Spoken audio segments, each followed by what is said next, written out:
Hello and welcome to this exciting and innovative team-only indoor archery World Series finals. I'm Karen Bashir and I'm here to take you through today's Recurve action. This event is being shot remotely from around the world, with teams shooting from ranges in the Netherlands, France, Germany and the USA, all competing for a slice of a 5,000 Swiss franc prize pot available to all the 4 teams competing in these semi-finals. Joining me is the expert from World Archery, Chris Wells. Chris, a lot to dissect and a lot to unwrap here. First off, tell us how we got to this stage. Yeah, hi Karen. Well, the 4 teams we'll see competing today qualified on their top result from a single stage of this virtual indoor archery World Series season, which more than 7,000 people took part in around the world. Started back in November and finished just earlier this month, a couple of weeks ago. Yeah, and the new format is very exciting. What do you think of it so far? Well, yesterday we had that new format debut. The compounds used the 12 ring and the game format for the first time. It was super exciting. You know, really long event, but ending in a single arrow shoot off. And both editions really brought elements of strategy to yesterday's compound event. Each team approached the choices, whether to shoot the 12, not to shoot the 12, and who would do it as well in a different way. And in the end, it was the aggression of Arc System shooting at that 12 ring, that little white dot, that really paid off. And of course, Nicolas Girard's excellent arrow in the 10 ring to complete it. I don't think we'll see the 12 factor in quite as much today because it's really small for Recurve archers. Yeah, it certainly is. Well, let's just delve a little bit closer into those rules in a bit more detail. As you can see, we've got teams of 3 archers who will actually split up and pair up to shoot 3 individual matches. The winning archer of those individual matches gains a bonus point for their team. A tie will award a point to both teams, and those bonus points will be added to the team score at the start of the all-important team match. 4 ends of team archery to decide who will win and who will go through to the finals. And of course, we've got 2 semi-finals coming up. Now, all of our matches today are taking place over the standard distance of 18 meters for indoor archery. There will be 4 ends of 3 arrows long, 12 in total, and it's total score in each match that matters. And usually ties are allowed in the individual matches, but not in the team match. Yeah, so compound scoring, but recurve archery, and this is our target, the triple spot in the triangular formation. Archers normally go for the centre 10 ring, which measures just 4 centimetres in diameter. And just to make it more exciting, as Chris has already mentioned, the 12 spot is back. There it is. The archers must declare their intention to shoot it prior to drawing their bow, and it can only be used a maximum of once per end. So it's absolutely a completely different format to what we're used to, and we've got the 2 teams already lined up and ready to go. So let's meet them. First up, from France, it's Golden Arrow. Hello, France. Oh, there you are. Are you ready to go? Yeah, looks like they're all good to go. You just stay there for a second because let's meet your opponents. We switch over to the Netherlands. Hello, the Netherlands. Are you ready? There you go, Chef Vandenberg there on the right, just turning to the camera at the end there. Hello, Chef. So let's bring everybody in because our ringmaster extraordinaire, Chris Wells, is just going to go over a few things with you. Chris. Guys, you know the rules. We've been through it with you. Just to remind you that it's the top-seeded team that starts first in each of the individual matches, and that's the Golden Arrow in France. That was the higher-seeded team of this pairing. Now, the first match, we've got the 2 team captains. It's Thomas Chirul up against Chef Vandenberg. So you guys, you can get ready, and the other 2, they can just step out of the way to your resting spots. Cameron and I will chat for a second, and when you're on the line, we'll come straight out, and Thomas will kick us off. Yeah, well, before we do have a chat, let's just have a look at the full lineup for this match, this first semi-final. As Chris has said, Thomas Chirul going up against Chef Vandenberg will be followed by Lisa Barbalin against Gabby Bayardo, and then Clément Jacquet against Steve Weiler will finish the individual matches. Bonus points will then be added up and put into the start of the team match between the Golden Arrow and the Netherlands. So Chris, you've mentioned that you don't feel the archers will be using that 12 spot quite so much today.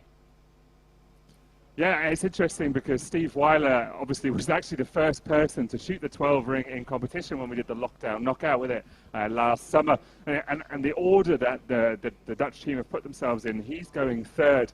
I'm wondering if they're going to keep the same order for the team match and have him possibly the joker on that 12 spot if it's necessary. But I expect it to be when it's necessary rather than, more prevalent with the recurve discipline. Yeah, we saw it lots yesterday. Let's see if we get it today. Looks like the archers are ready to go and the ranges are clear. So let's go to match number 1.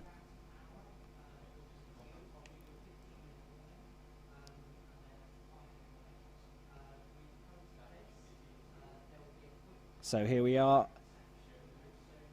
Thomas Chiraud in France, shooting for the Golden Arrow.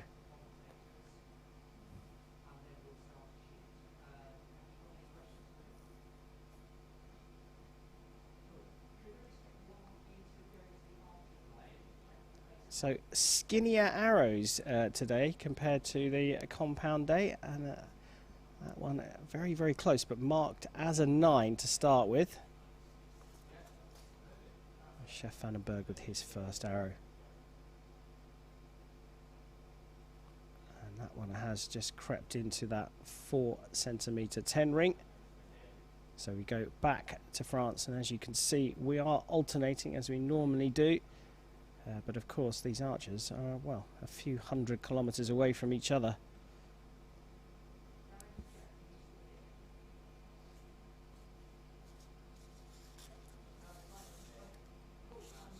Both opening shots from Thomas Chiraud, a little low in the target. Wouldn't be surprised to see him make a tiny adjustment to his sight.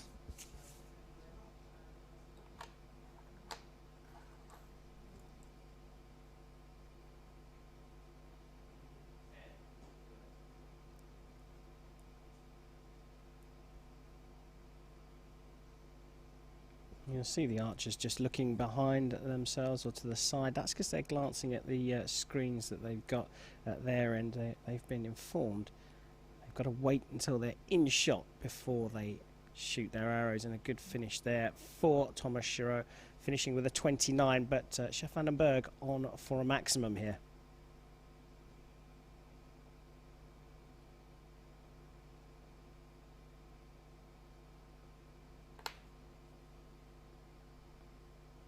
And a very solid start from the Netherlands and Chef Vandenberg. Thomas Chiraud just dropping a single point at the beginning, subject to confirmation from our official scorer, of course. But Chris, not likely to change, is it? 29 plays 30 by the looks of things.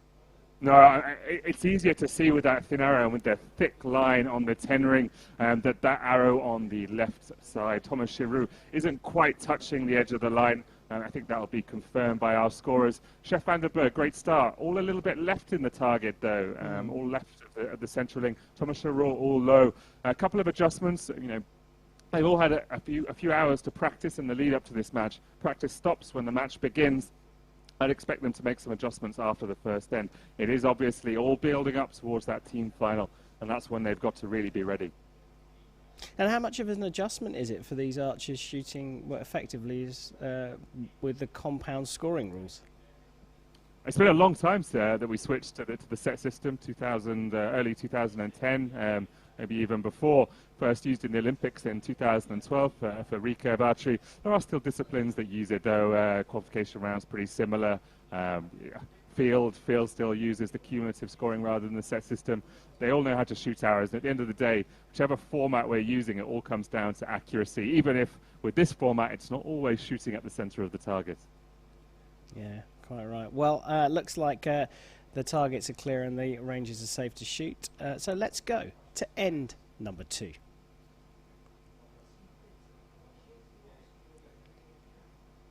So trailing by a single point, Thomas Chiraud will shoot first in end 2.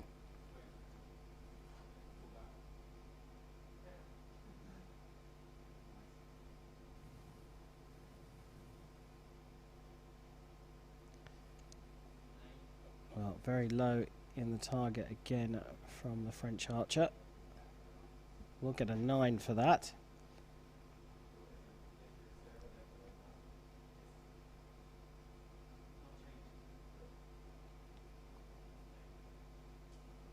Well, it's been around about a year since we've seen normal competitive international archery, but Chef van den Berg hasn't lost any of his talent at all.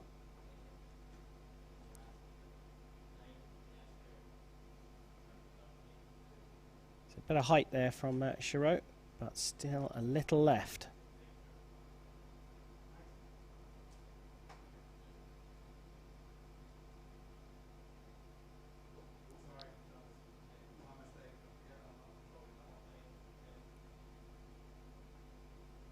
Five straight 10s from Chef van den Berg to open this match. Very impressive, and I think we're going to have to see Chirot take a attempt at that 12 ring, but if he does do it, he has to declare it before, remember. Yeah, staying with the regulation scoring, though, for now, a 28 from Thomas Chirot, the captain of the Golden Arrow.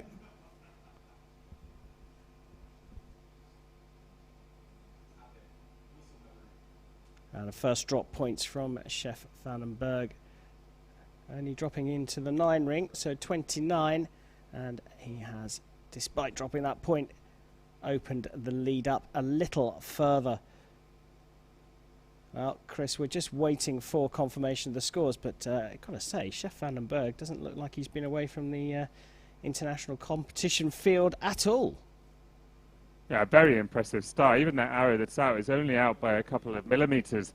I know the Dutch team has been training, through this pandemic. They've been looking for any opportunity to compete, and they've been really active in the Indoor World Series, both in the remote events by running competitions at their training hall in Papendal, and obviously the small live invitationals. We had one of them hosted there as well.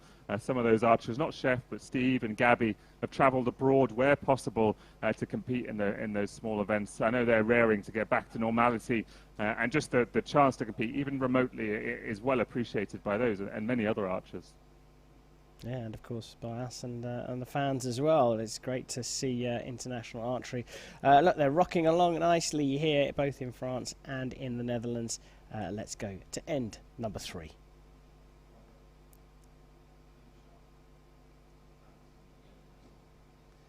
So trailing now by 57 points to 59. Thomas Chirot of the Golden Arrow will shoot first in this third end.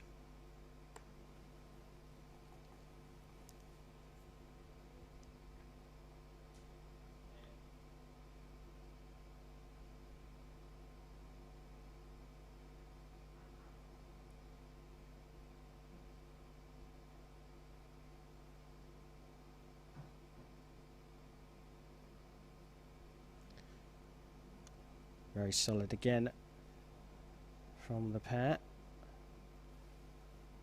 Still no attempts on the 12 ring. Remember, these archers do have to raise their right hand and declare their intention to shoot it.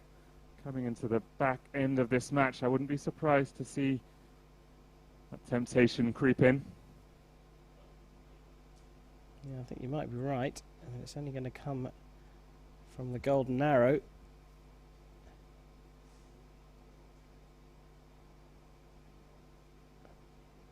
Bit of a longer hold here for Chef, and that's the result, pulling out high and to the left. The first one of his arrows to go in that direction. No call from Thomas Chirot here.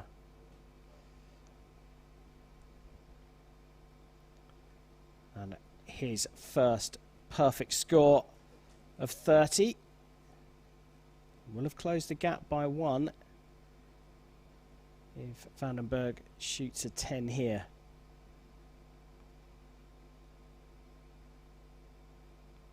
And it is a 10, and subject to confirmation, the Golden Arrow have closed up the gap to just a single point, and very sharp shooting there from Thomas Chirot. Really, really fine, perfect score there. Yeah, he's closing in on the middle. The second and third shots, very, very good in and around the X-ring.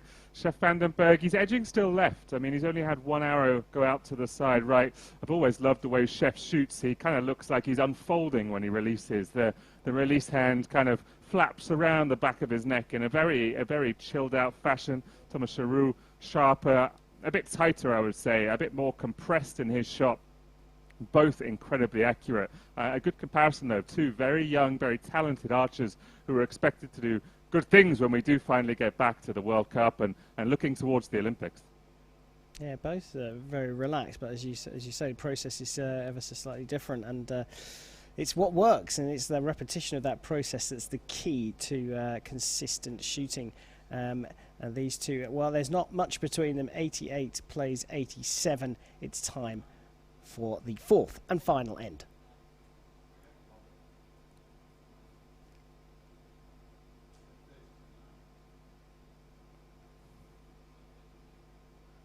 So Shiro still trailing, but only by a single point. He'll shoot first in this final end.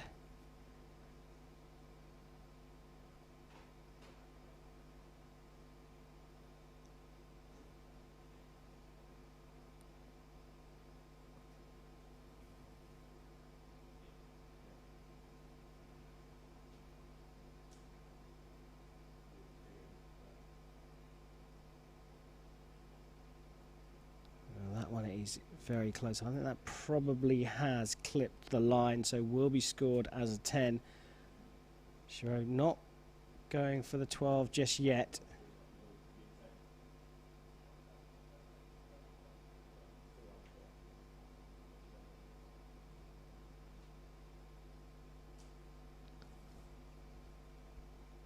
Another solid 10 there.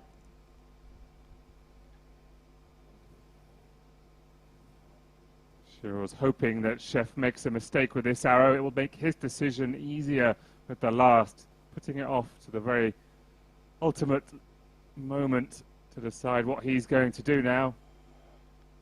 Is the hand going to be raised, or is he going to rely on Chef to make a mistake? It goes up. He is going for a 12. Can he mimic his compound colleague, Nicolas Moncherduz-Girard, who shot so many 12s yesterday in the compound competition?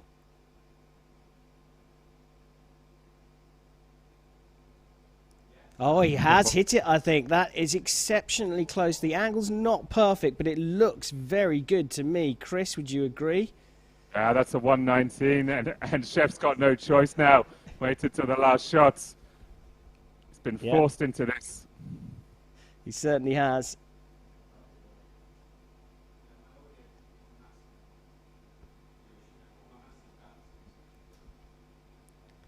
Well, that is close, but I think that is out. And it looks to me like it may well be a 7 as well. It's exceptionally close. We have to wait for the official scorer to ratify this. But if Thomas Charoux has hit the 12 ring, and if Chef hasn't, then the scores for me are 119 plays 115. You said we weren't going to see it much, Chris, but they saved it to the last, and it was the Frenchman that looks like he's got it. Yeah, this whole format hasn't been tested in this. We used it in the set system before, where, you know, if you miss the dot and get a 7 or 8, it doesn't matter too much. But that 15mm white spot, that 12 dot, is really small for a recurve archer when the 10 ring is 4 centimeters in diameter. So I don't think people are going to use it unless they really have to. But the thing is, Charoux, he lost a few points at the start. He waited for Chef to make a couple of little mistakes. You know, if Chef hadn't had those a millimeter out in the middle, he would have still been well in that. But he let Chef make a couple of mistakes, and then when he needed to, he delivered. Beautiful shot on the 12, at high as well. So if he was going to miss high, it wouldn't have been too bad. Missing low on that to get a 7 is not good at all. Yeah, 5-point swing, as we talked about yesterday. And you look at the results of that match, and you say a couple of mistakes were spot on. Chef got 10s apart from two 9s.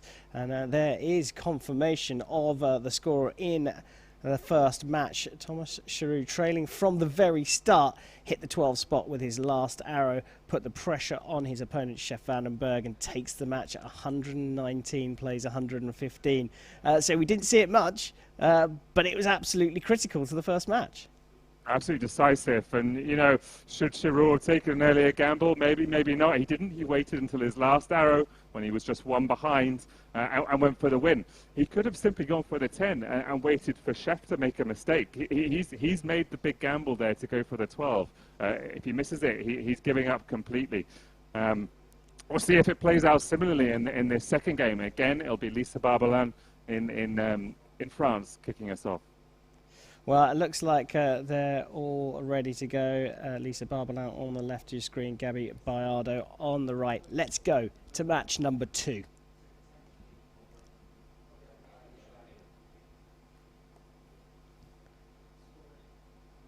So we start things off in France with Lisa Barbalan.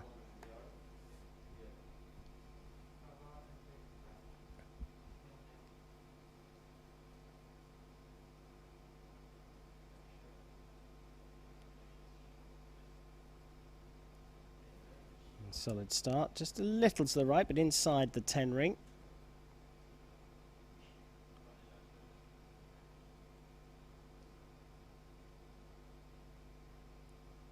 And low and left from Gab Bayardo, a good sighter, but it's a 9 for her.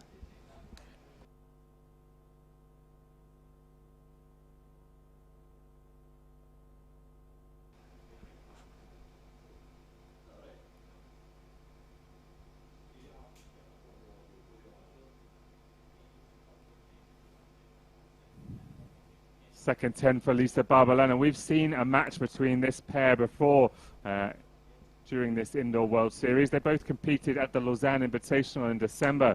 That was a great match. Lisa Barbalan and Bayardo going, 4 or 5 sets in that, and eventually going to the Frenchwoman. That's a wide one from Gabby Bayardo. That puts her on a back foot early. Yeah, it certainly does. Straying down into the 8.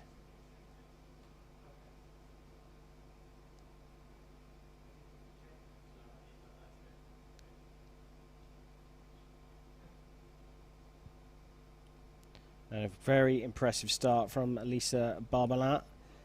Bonus points from the first match went to Thomas Giroux, and a thrilling end to match number 1. And Lisa Barbalan has started match number 2 on fine form. And Bayardo finishing things off in the first end with her best arrow so far, so she's got her iron on the centre, but only gets a 27. So a couple of stray arrows there on the right target, Chris, for Gabby Bayardo. Some nerves, perhaps? Yeah, I mean, a bit wide, a bit low and left. I just realised we're calling her Bayardo. She's Gabby Schlusser now. She's married. It must be all of these long nights carrying. A little nervy on the line, low and left. But she got it together. She got that final 10 in. This is a long game, They've got time to come back into this match. They've got time to recover and time to deliver. As long as she gets her sighting in over these arrows, it's the team match that matters. This is all building up to the decider. Yeah, it really is. Building up towards that team match, and we saw the points making a little bit of a difference going through the individuals yesterday. But ultimately, the stronger teams came through yesterday, and it was the more aggressive team at Arc System who came through in the end with that bold approach. But you feel definitely that it's going to be slightly different today.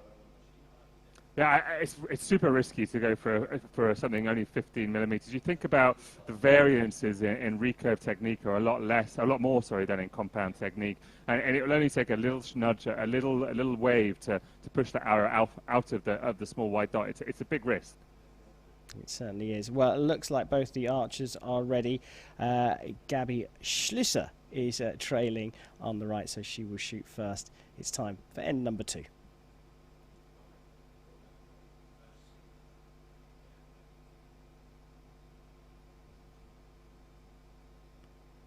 Still left for Schlusser.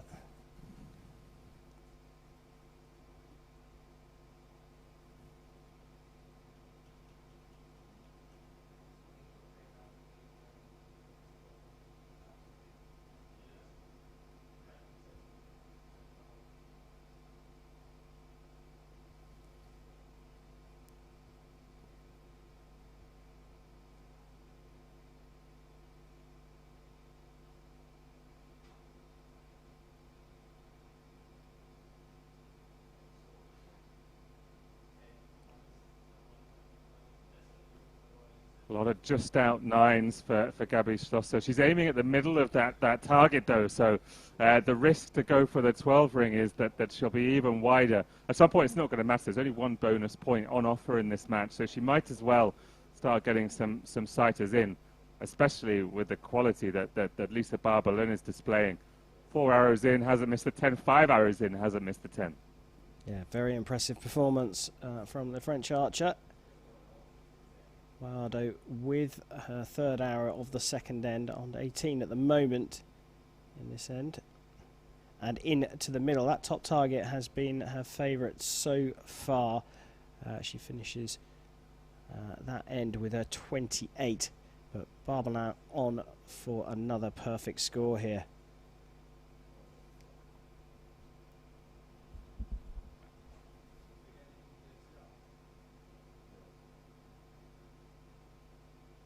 Well, she's gone wide and right. It's clipping the 8-9 ring, so will be measured as a 9.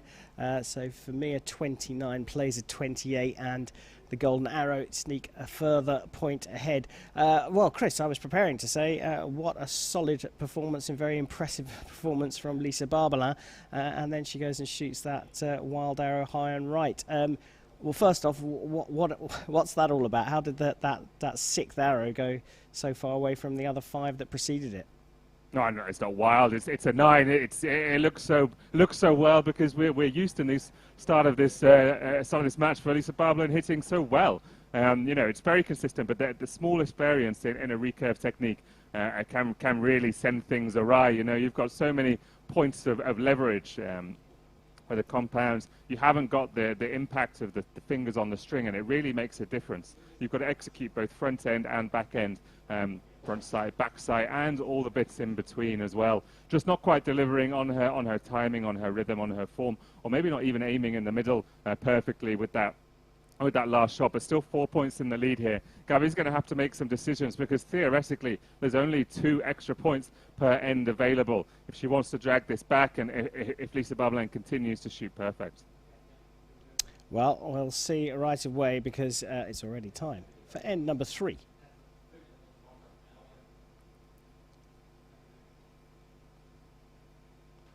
So Gabi Schlosser trailing by 4 in the third end here. And still left a little bit higher this time, but left on that bottom left target.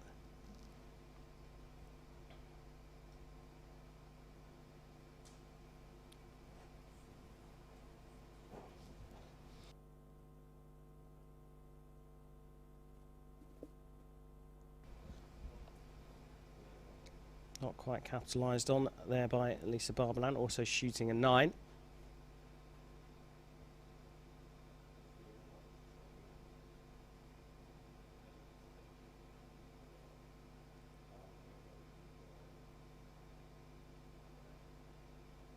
So Lisa Barberlin, a left-handed archer, but what's really nice to see from this back end is how she sets herself up before the shot. A lot of the rhythm in recurve archery comes from actually before you lift the bow. As we prepare for Schlosser's third, she's going to go for it. No, she's not going to go for it. I'm not sure whether that was a hand up or not. No, it didn't look like it for me. And she's gone high and right in the top target. I think she was aiming for the 10, but she's ended up with a 9, so another 28 for Gabi Schlosser. Not confident that she can hit it. What I was saying about Lisa Barberlin's technique is you can see her shoulders roll forward slightly just before she draws the bow. Exceptionally important for her to get a stable shoulder setup before she draws, and that's what's making her stable when she releases as well. And it pays off there. It does, just clipping the 10 ring, so we'll score a 10 there, so another point in the lead for Lisa Barberlin and the golden arrow. So what on earth is going on with Gabriela Schlosser? Is it because we started calling her by her pre-married name? Have we put her off? I mean, maybe it was our fault. I think she shot okay. She's not shot great. In a set system match, and this just goes to show why international archery has moved to the set system for recurve. Clearly, Gabi hasn't shot quite as well as Lisa in this one, and she'd have lost 6-0 on set points. different format here, fixed length matches, but she's out of contention really to get the point for this one. I'm really surprised she didn't at least take a try at that 12 ring, just to try and get her eye and see if it mattered. We were considering when we put this in place whether there needs to be a scale of points for the breadth of the win, for the width of the win, and maybe that would have made a bigger difference here in this one. Interesting. Yeah, it is interesting, and a chance to evolve the competition format, but not just yet. It's time for end number 4.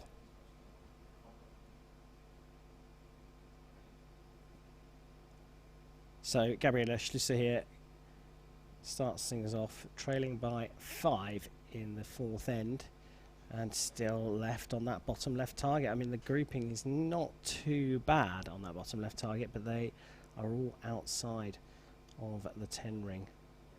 And there was Lisa Barbalin's little shake of the shoulders, rolling them forward, as Chris said, setting herself up for this first shot of the 4th end and into the centre of the target.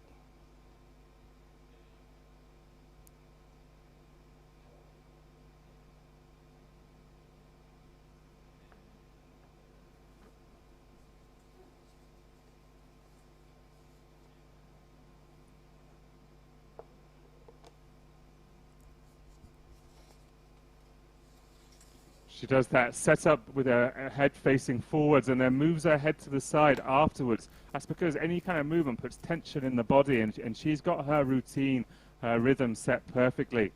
Another, close one. That's going to drop another point, but she's far enough ahead it wouldn't make a difference. Gabby's got to go for it now, surely. Does she raise the hand? She's having a think about it. I mean, it's worth going for it just to get her sight in, isn't it? She's not sure.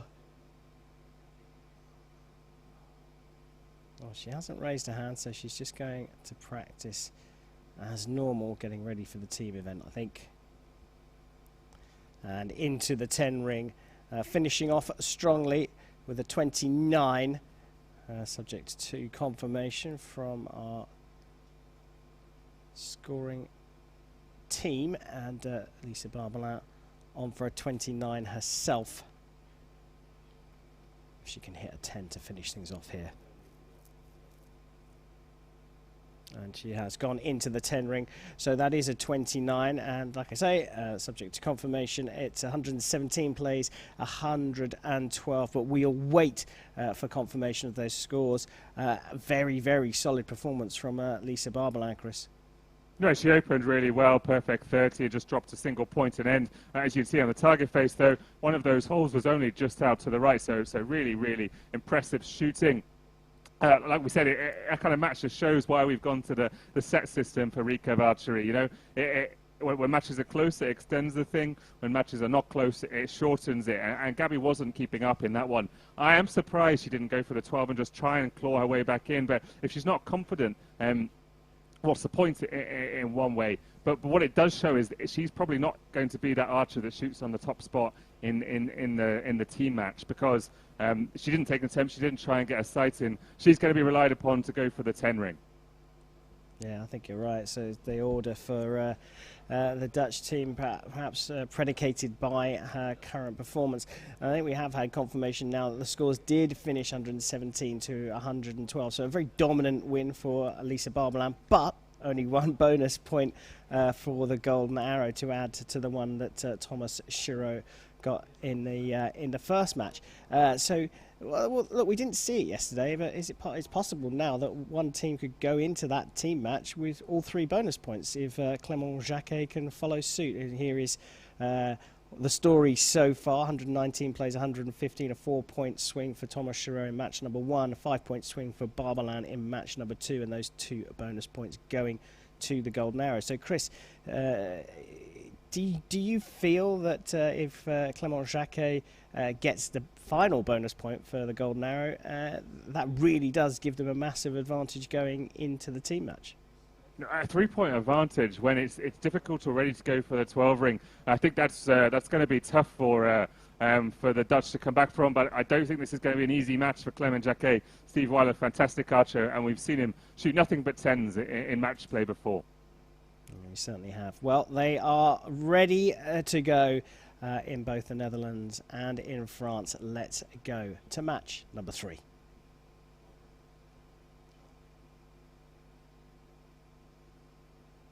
So there is Clément Jacquet shooting for the golden arrow.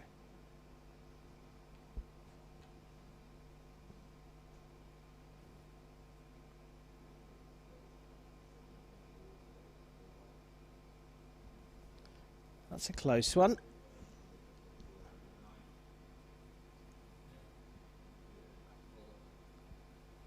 Provisionally marked as a 9 for Jacquet.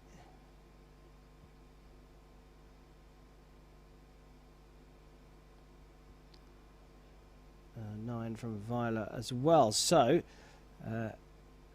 all square after one arrow, and both have got their sighters in.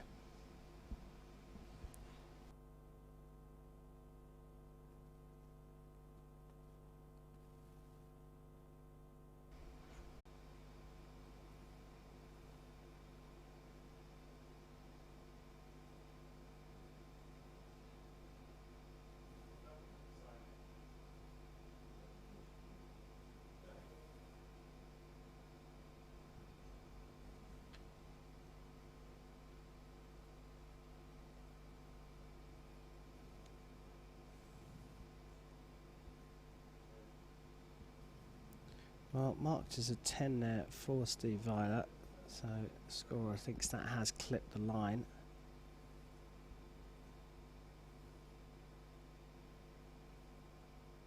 That one is in the 9 though. You can see clear yellow between the arrow and the 10 ring.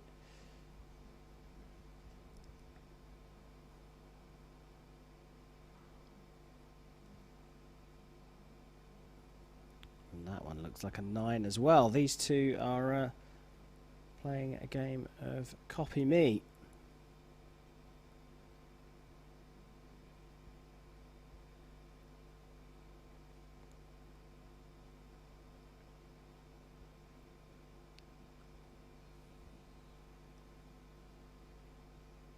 So 2 9s to finish off Clément Jacquet. So 28, an opportunity for a 29 from Violet here if he can hit the 10 ring.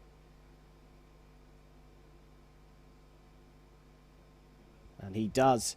That is going to be 29, and the first difference between the two archers. It looks to me like Violet has opened up a 1-point lead for the Netherlands, and you can see that the French agent is just checking the arrows for Clément Jacquet. Chris, your thoughts on that second end? They talk about small margins. I mean, each of those arrows just nudging the line all on the edge. Our scorer, remote confirmer, is going to have some work to do here. You can see people going in with the scorers on venue going in with and their camera phones to get some closer decisions on the line calls. It looks like there's one, either the bottom or the top one on the right side in Weiler's target that needs adjudication as well. That could change the dynamic of this match a little bit. But yeah, all of them nestling around that line, that thick 10 line that we've doubled in size to make it easier to spot from a distance on the camera streams. I love it. It's much easier to see where they're touching, except when all of the arrows are on that line or around it. Yeah, exactly. I think that the top one for Viola was in the 10, so I think they really are looking at that bottom right, aren't they? And to me, it looked like there was clear yellow between the arrow and the 10 ring, as there was for Clément Jacquet's second arrow as well. But I guess we have to wait for those photographs to be sent to our remote scorer or our official that's judging the competition to give us confirmation of that. But you have to say, a very solid and impressive, relaxed start from Clément Jacquet. Do you think that's a bit of the nature of not having to stand directly next to Steve Violet? Well, I think absolutely there's comfort in shooting in your home range. There's got to be an eeriness as well. France, all sports facilities are closed. Only elite athletes can compete. These guys are all members of the French national team, which is why they're able to use it. So you've got a big hall, and in the middle of it, one target set up. A little bit of a strange dynamic there as well to deal with. There has been confirmation, 58-57. So it'll be Clément Jacquet who starts again in this third end. Yeah, well, let's get straight to end number 3.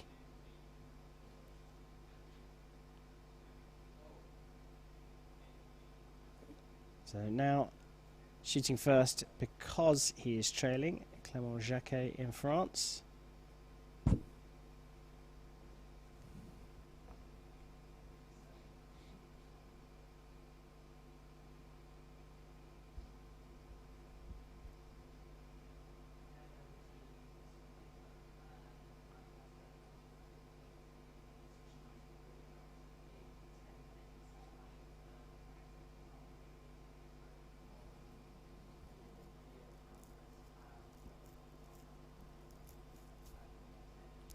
Well, opportunity knocks here for the French team. They have drawn level with that drop point from Steve Weiler.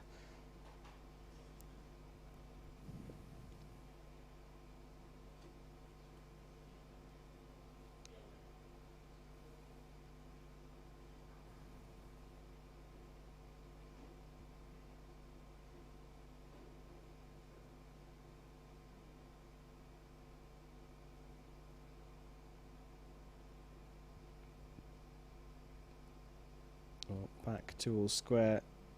Clément Jacquet just looking back. Don't be confused. He's not thinking about shooting the 12 there. He's just looking at his preview screen, waiting to see when he's in shot, because that's his cue to shoot his arrows. And it's gone high again. So a 28 for Jacquet, and another opportunity for the Netherlands to open up the lead just a little bit more. And that's exactly what Steve Weiler does, provisionally on a 29, playing 28. So the 1 point lead is increased to 2 if that is all confirmed. Chris, one thing I've noticed is that the targets on the left in particular, the groupings in each of the individual targets is very, very tight.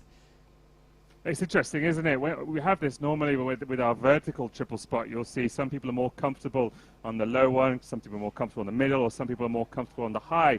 But you'd think with the triple spot, they're all kind of the same height. There wouldn't be a difference. But these tiny little adjustments in aiming, if not, they all affect how the body's set up. And they'll all cause the bow and arrow and body to react in a slightly different way. So you'll see this grouping in the target, maybe just move like a few centimeters. It's very challenging. What do you set your sight for? I think the middle top one where the 12 ring is as well. But are you making decisions based on the group across the whole? This strategy, this little game within a game in archery is something that's very difficult to see, but it's present. And sight management is a really important part of the sport. There's been a lot of studies done on how many points even elite archers lose by not managing their sight correctly. Yeah, it's fascinating, isn't it? Because it's the fact that the grouping on the bottom left target is just a little bit left of centre, and on the bottom right it's a little bit up and right. So you just think naturally that you'd be able to adjust it, but no time to continue that conversation. Let's move on to the final end. It's time for end number 4.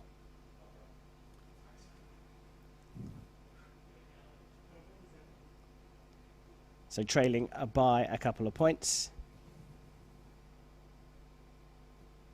Clément Jacquet.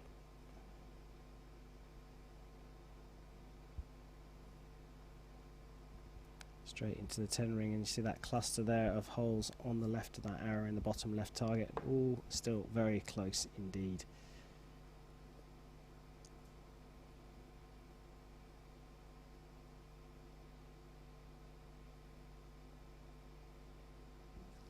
Another 10 for Steve Weiler.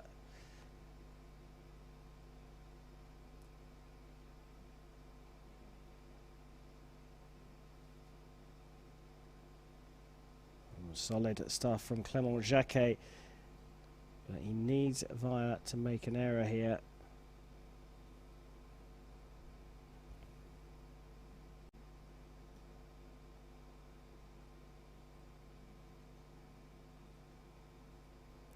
Slightly longer hold, but pulled off another 10 for Weiler. So does Clément Jacquet go for the 12? Oh, yes, he does. So on for 117 if he hits it. Oh, now he does look like that. I mean, that is extremely close. It's provisionally marked as a 12, so that's provisional 117. So Steve Weiler, does he go for the 12 or is he going for a 10? He didn't raise his hand.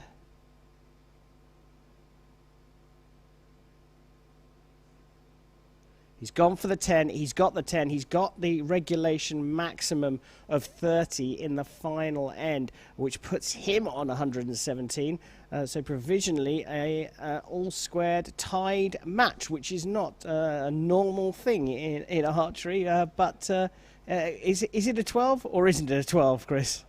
It's very, very difficult to know with this small diameter arrows, but I'm taking a look at the target photo straight away, and to me it looks like it's clipped the bottom of the white ring, in which case this is the second time that these French archers, looking like they're behind, have come back and forced a better result by using the 12 ring with their last shot, waiting until it's absolutely necessary. That's another tough result for the Netherlands to swallow, but just like we saw with Team Eastern in the compound finals, they're taking the steady approach. They're not gambling. Yeah, they're not gambling, and I think you're right. I mean, it's I didn't know that you were receiving the photos from the targets. I wish I had a shot of that one as well. You have to send it to me afterwards. But it does look like that has actually been confirmed now. It is a 12, and it is a tied third match. 117 plays 117. Right, another tough result for the Netherlands. They've shot great matches, especially Chef Vandenberg and Steve Weiler, and come away with nothing and just a drawn match. You know, I think at some point you've got to put pressure on early, and we saw that pay off for Arc System in the compound event that we held. They were aggressive. Yeah, sure, they shot some sevens. But disturbing the flow of the match, I think, is really, really important. Forcing the other archers to make a mistake as the confirmation of those final scores. 117, 117. And we'll start our final 3-1 in advantage of the Golden Arrow. Yeah, those points, those bonus points added up. 3 for the Golden Arrow and 1 for Steve Weiler, who's taken it forwards for the Netherlands, and that means they won't start on 0 going into the team match. And it looks like the teams are ready to go. They're on the left, a fist bump from the Golden Arrow, and it looks like they're all ready to go in the Netherlands as well. Let's go to the team match.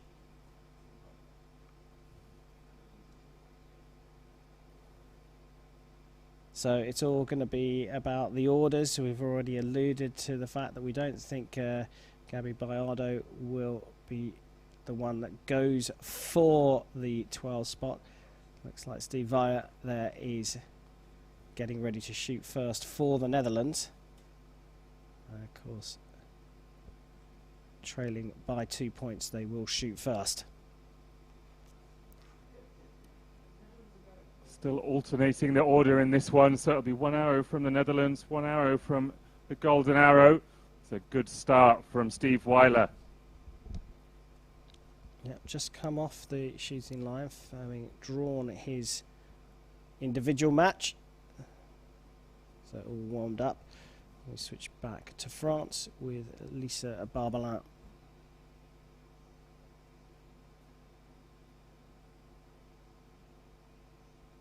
Well, that looks like it's clipped the line as well. She'll get a 10 there, so still all square. As we guessed, Biardo not shooting at the end. Taking the middle spot and taking the bottom right target and shooting a lovely 10 there.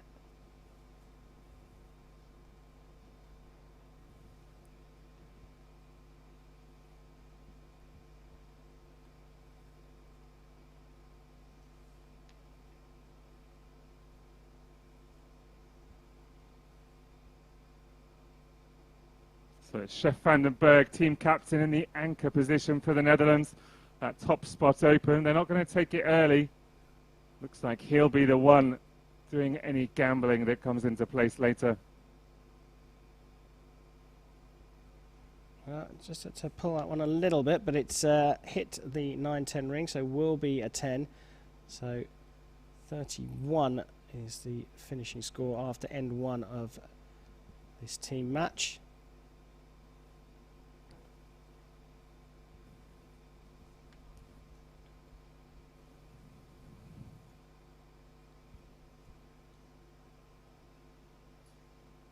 And that one looking like it's just gone to the left and into the 9. We do have to wait for confirmation, of course, but if it's as we suspect, that 2-point gap is already down to 1, and it's all about the left-hand target and the top target there with the top arrow just going outside the 10 ring. So 1 point clawed back, but a pretty solid start from both teams.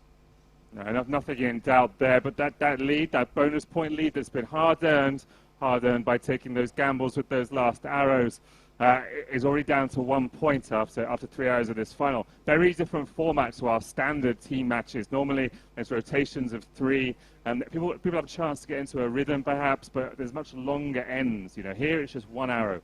1 arrow, rotate, swap. It's the same pattern as the individual contests. I don't know whether it's more difficult to shoot it up because you still have the same rotation concept, but a team doesn't have time to build momentum. Focus is all on you. Netherlands delivering there with the focus on them. Yeah, absolutely delivering a great bit of shooting there, and we've got now an indication of the orders from both of the teams. But the key thing is the Netherlands haven't really been forced into shooting, or haven't been forced into shooting the 12 ring, and will they be forced into in this match? It looks like they're ready to go. It's time for end number 2.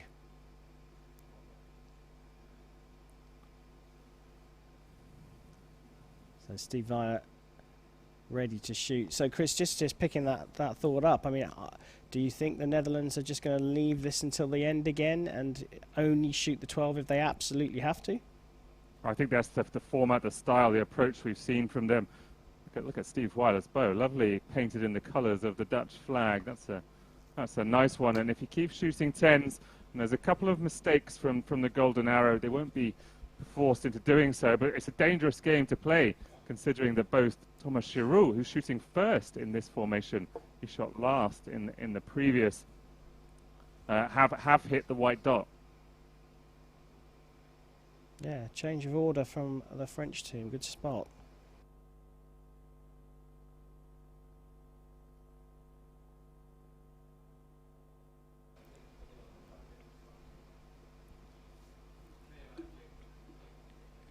Well, the Netherlands very comfortable on that bottom right spot on this triangular target.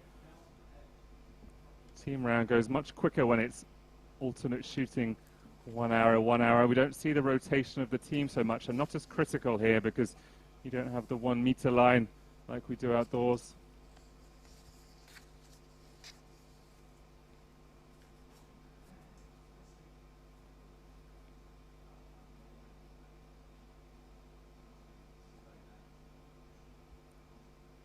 Well, no indication that the Netherlands are going for the 12 ring just yet. They have dropped a point there, though, and an opportunity here for the golden arrow to re-establish their 2-point lead. And it doesn't look like they're going to go for any more here.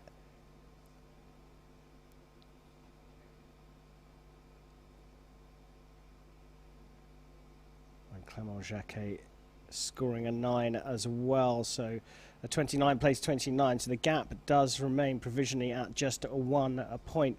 Both these teams have brought their A game to the finals here, perhaps more so from the Dutch, having had a bit of a shaky wobble through the 3 individual matches, only missing the centre of the target just a single time so far, Chris. And it does look like this is going to go to the wire, and we're going to have these two teams deciding on hitting the 12 ring on the last arrow of the last end. And Steve Weiler, like we said, we thought he might be the one to go for it, but it's Chef currently shooting on that top spot, and he's still going left. He went left the entire time in his individual match, and he's still going left now. We don't know if that's just because he's tensing it through, he's pushing it through a little bit. Cost them a point in that one. Impressed by Gabi Bayardo, who didn't have the best individual match of the 3 of them. 2 10s so far through 2 ends in this team contest.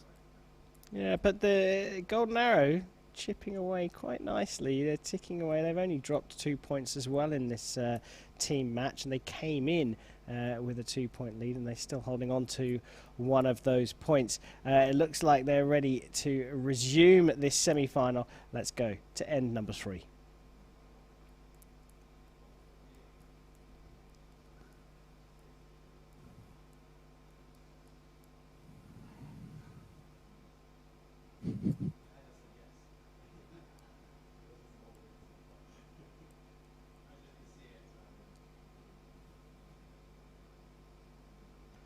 Well, the prospect of the 12 having to be shot from the Netherlands has just gone up a tiny bit with that. 9 from Steve Weiler. Thomas Chirot shooting first for the golden arrow in this third end. Now that one is close. I think it might be provisionally marked as a 10, but they might have to have a good look at that one. A little bit of staccato release from Steve Weiler. Dropped it a little low. His bow arm went down a bit, maybe trying to steer it somewhat. Gabriel Bayardo, solid in this team final, this team match. Really consistent, 3 10s from 3 shots.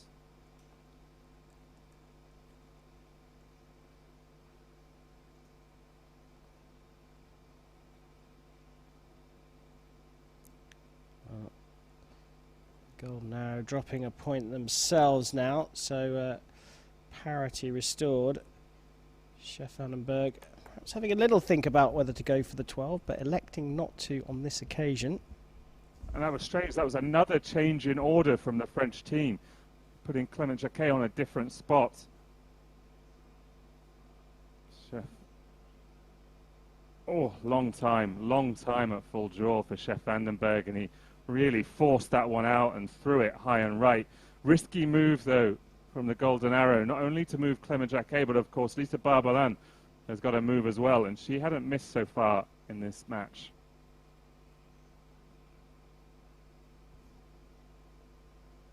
She still hasn't missed, and she's re-established the 2-point lead for the Golden Arrow. The French team provisionally on 90 points to 88 for the Netherlands, and we are waiting, of course, to see when the 12 spot is going to come into play. It's almost certainly going to come into play now, isn't it, Chris? Well, with a 2-point deficit, the Netherlands don't have any other option. The thing is, they've got 2 other arrows to shoot as well, and when you leave it this late in the day, I mean, you know, you've got to rely on your first 2 archers to put in 10s basically to even allow the 12 dot to come into play. It's a very safe way to play things, but we saw in the compound event of this Indoor World Series finals that playing safe doesn't necessarily work. Will it work out today? Yeah, no, it's interesting, isn't it? Because the Dutch team are trailing, so they will shoot first. So they'll have to make the call proactively. They can't react to anything that the French team do. And as you quite rightly said, they've then got to rely on their first 2 archers to hit the 10 ring first to keep this game alive. The consistency from the Golden Arrow, it might be a bit of a weekend for the French here. Well, absolutely. It's been Clement Jacquet, the weak link in this final so far. Though 3 9s from his 3 arrows. Neither Lisa Barbalan or team captain Thomas Chirot has missed the 10 ring. Fantastic shooting from the pair of them. But, like we said, small margins. And the thing about this game format is the pressure ramps up, right? If there's a 2-point deficit on the last arrow and the Dutch team can pressure the point, it completely turns the tables. And it doesn't need to be like this. There's plenty of arrows to take an advantage, plenty of arrows to make a change earlier on. Yeah, but there is, and crucially at this time, the scores have now been confirmed as a 2-point swing or 2-point lead. So the French team have maintained the 2 points lead that they came into the match from those individual matches. So the bonus points making a big difference. It looks like they are all ready to go. It's time for end number 4.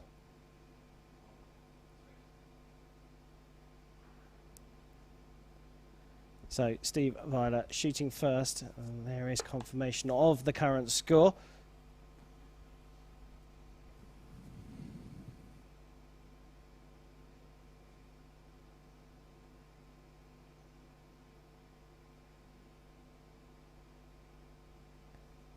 good first shot. Job done from Steve Weiler. Over to Clément Jacquet.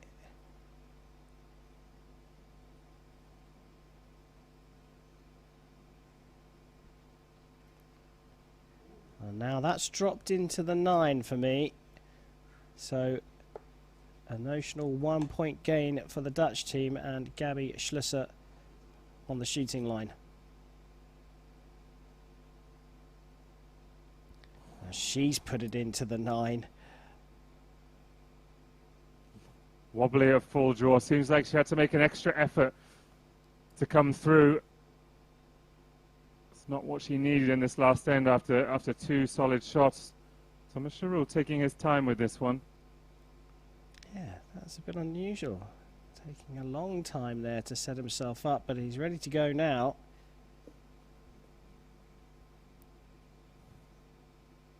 Right, that's a bit more like it from the golden arrow. All square. And of course, Chef Vandenberg raises his hand. He's going for the 12. So they could be on for a maximum of 119 here.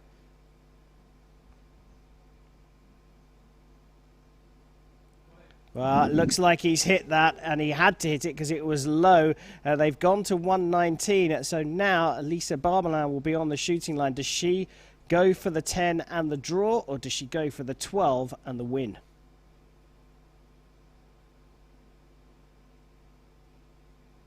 She hasn't raised her hand, so we have to presume she's going for the 10, and she needs it to level up the points on 119 each.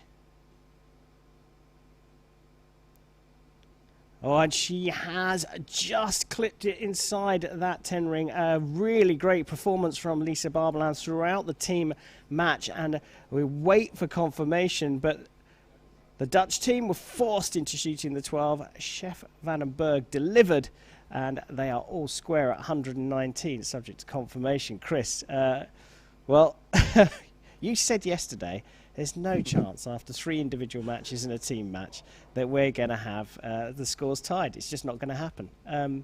It's happened again.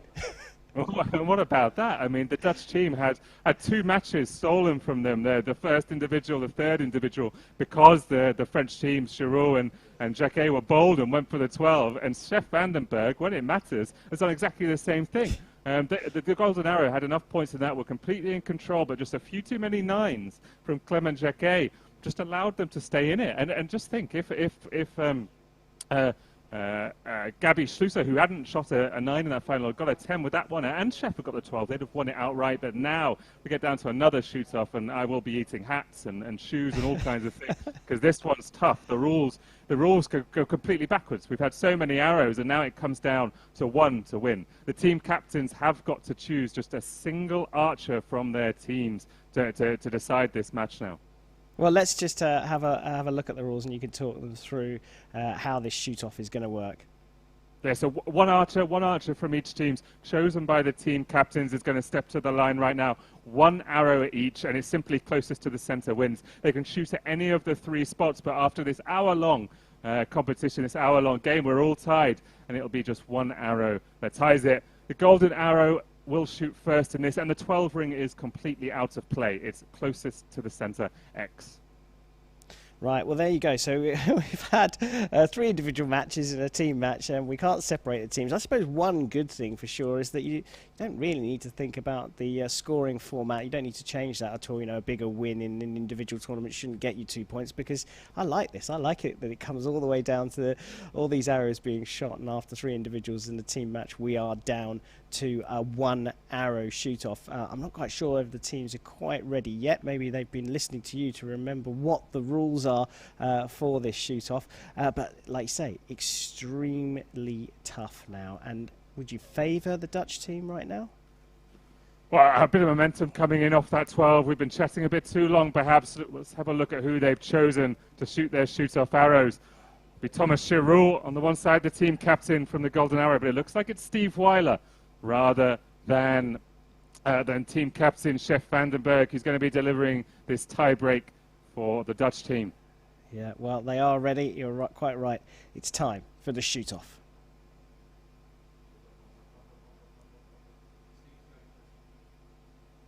Here we go. It'll be the golden arrow that shoots first. Yeah, he said we'll be going to France first, and there is Thomas Chiraud.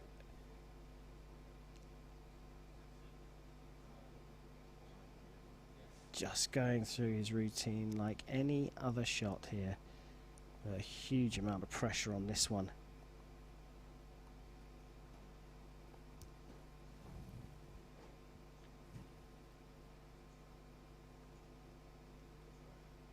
Well, I don't think that you can get closer to the centre of the target than that.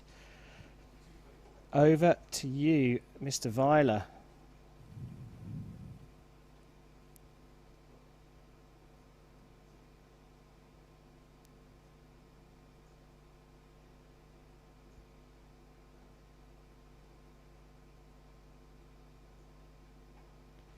Well, I think that's pretty clear. That's still a 10 for Weiler, but I think that first arrow from Thomas Chiraud there on the left was absolutely exceptional. Tickling at the spider, as the archers say, right in the centre of the target, and that must have felt like a huge amount of pressure on the shoulders of Steve Weiler. What a shot from Thomas Chiraud, though. What a thing to watch when you're standing on the opposite line to a few thousand kilometres away. It's all come down to a single arrow. Your team captain, Chef Vandenberg, has delivered a 12 to claw you back into this one. But Thomas Chiraud steps up, takes his time, cool, calm, collected, and just delivers an absolute gem. That was perfect. At that point, Steve Weiler wasn't going for the win. He was going to extend it. He was going for the spider to try and get another attempt at him. But yeah, fantastic arrow from Thomas Chiraud. You have to say, I think over the whole match, the three individuals in the team match, it was great to have that drama of the shoot-off at the end, but the French did just slightly edge it for me. Yeah, absolutely. They were a little bit better. They were a little bit bolder because they were forced to in those earlier matches, but it's coming down to one arrow, especially how you finished that team match, just so tight. But I think the French archers deserved that for sure. Let's see if we can have a little word with them. Fantastic shoot-off arrow, Thomas.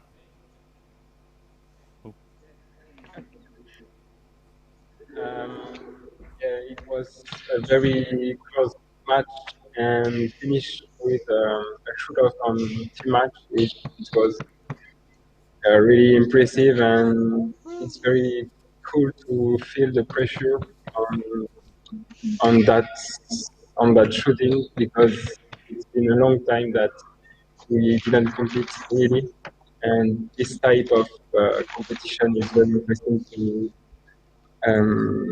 to learn again how to shoot with pressure. I don't think your last arrow could have been any closer to the middle. I don't think so, but that's fine. It could be a 12, but I needed to aim the 10. So. Yeah, well, congratulations, and I look forward to seeing you in the final in a few hours. Thank you very much. Thank you very much.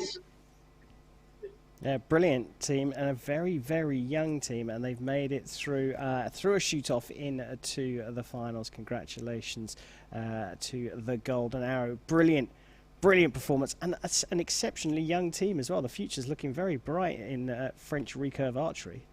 No, I'm not sure if we're going to get to speak to the Netherlands, but I love that. I love that performance from Thomas Chiraud. He's really pounded those through. Oh, we are going to speak to the Netherlands.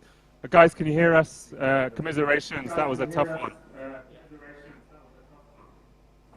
Well, it was fun to do, anyways. You shot that 12 at the end of the team match, Chef. That must have been a weight off your shoulders. But seeing that arrow from Thomas Chiraud, tough, no? Yeah, well, the 12 was a nice pick-me-up from a not-so-good shot match from my side. But when I saw Thomas' arrow, I thought if there's one man to equal it, at least, we have Steve as a secret weapon. But yeah, it wasn't that way today. Guys, did you enjoy it? A little bit of a different format, not usual for our kind of archery. What did you think? Good laugh? I think we enjoyed it all very much, and it's great to have the competition again, and definitely with the virtual this year. So I'm really happy to shoot at least today, and yeah, that's it. I hope it was as entertaining for the people watching as it was for us shooting. Oh, well, congratulations, guys. Commiserations on the loss, but thank you very much for taking part. Yeah, very sporting from the Netherlands there, and it certainly was very entertaining, and we enjoyed it as much as you did, Chef, Gabby, and Steve. Well, that's the first semi-final sorted. It's starting to look like it might be a good weekend for the French here in the Indoor World Series finals. But we've got one more semi-final to come. Before we get to that, let's just have a little refresher on those all-important rules. Well, the game format, as we saw in the first semi-final, is teams of three. The three archers will split and pair up and shoot 3 individual matches. The winning archer of each of those individual matches will secure a 1-point bonus for their team, while ties will award 1 point to each team. Those points are added up and put at the beginning of the team match, which will be the traditional 4 ends of 3 teams, and the winning team will make it through to the final, where they will face the golden arrow. Now, all of our matches today are over the traditional 18 metres, the standard 18 metres for indoor archery, 12 arrows long, 3 ends of 4 ends of 3, blimey.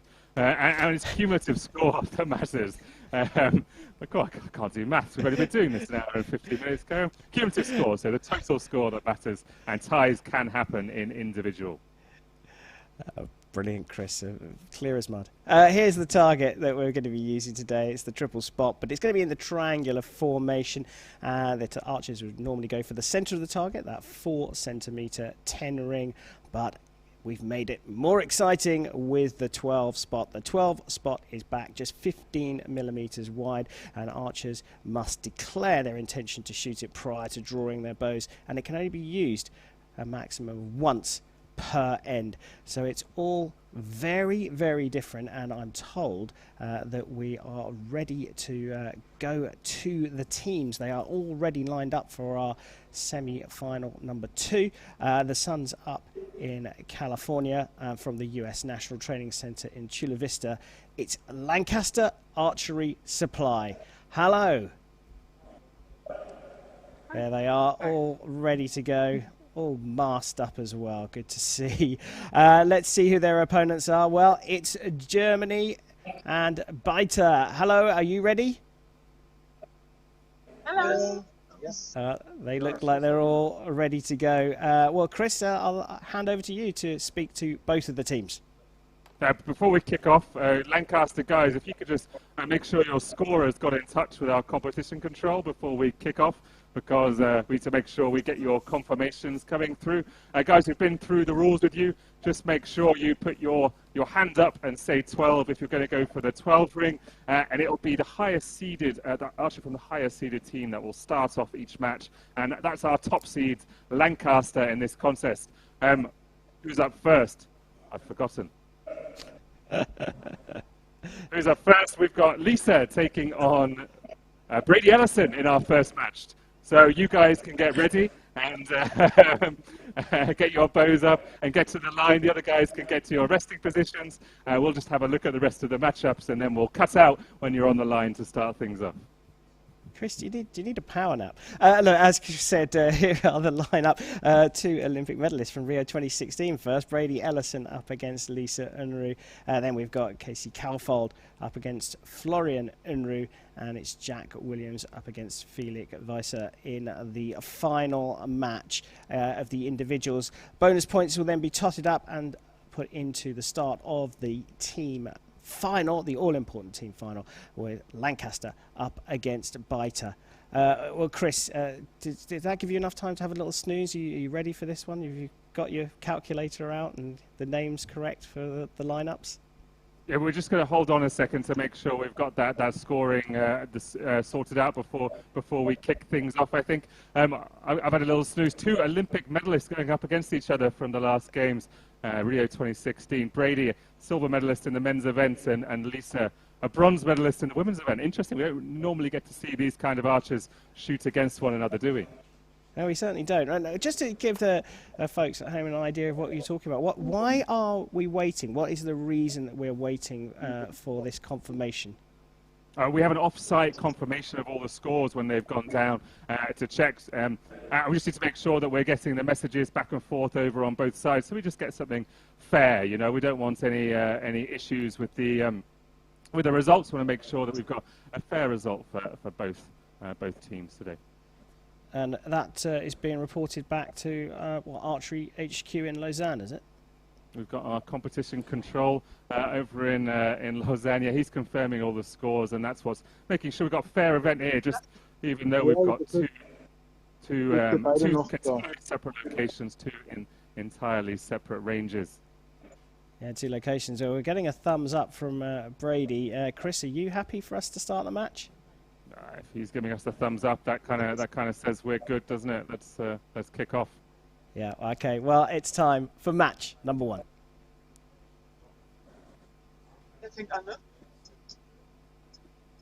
So Brady Ellison there,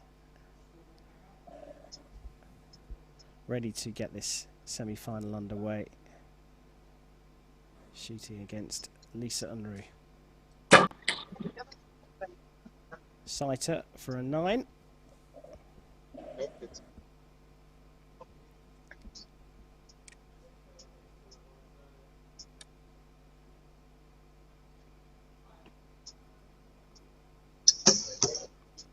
Sehr schön.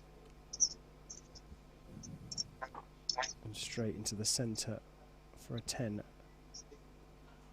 for Lisa Unruh.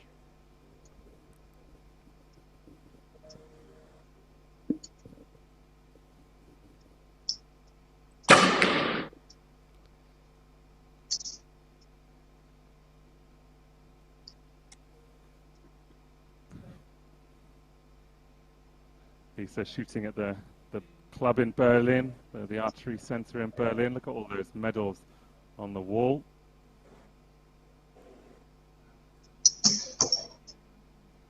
She edges one into the 9. Pretty big contrast with the National Trailing Centre in Chula Vista, part of the Sports Excellence Complex there, encompassing a number of different Olympic sports with the US Olympic Committee.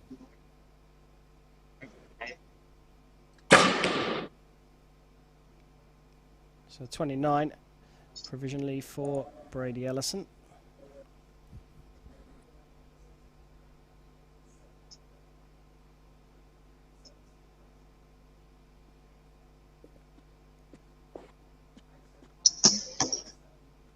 And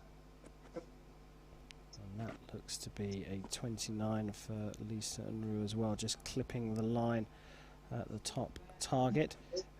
Chris, solid start from the pair of them, 29s apiece.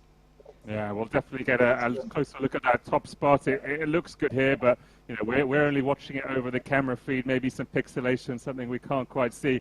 What I think is really fun in this one is that both these teams, they didn't know who they're going to face before they get to the match themselves. So they both submitted their orders in secret before we kick off, and you could see Brady's response when he found out he was shooting up against Lisa first.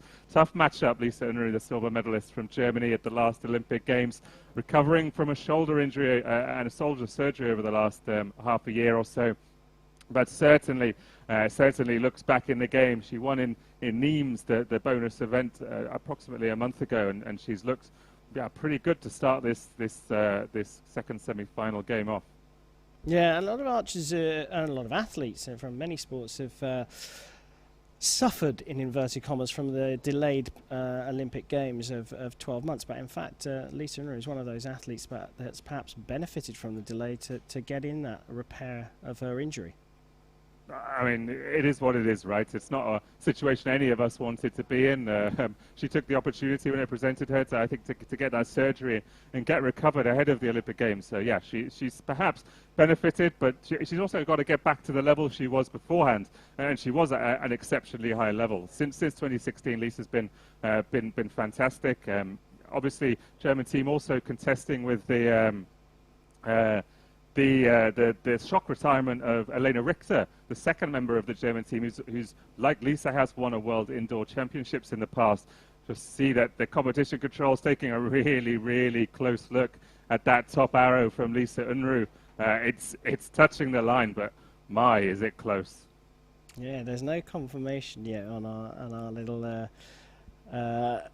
scoring update apparatus here that is still it's just ticked to green and has been confirmed as a 10. But you're obviously getting the pictures and you're seeing it. Just how close was it? I mean, a hair, if that, it's close, but it's in for sure. So yeah, back to Brady for the second end. Yeah, it's all square between these two teams. It's time for end number 2.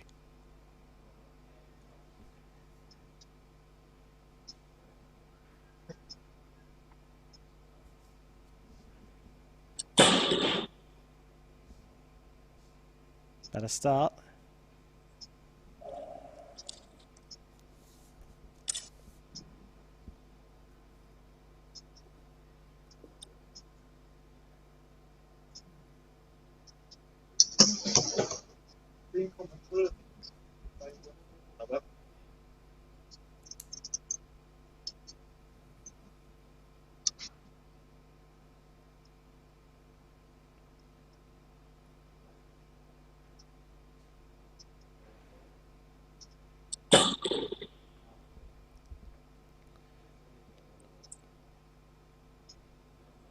Ray Ellison settling into a bit of a groove here. So we go back to Germany. Another first arrow that will need a closer look. Well, that one's clear and in, and both of the archers have left the top target clear. Brady Ellison shooting his last arrow first. Hasn't called for a 12. Gone for the 10 and has got a perfect 30 in the second end.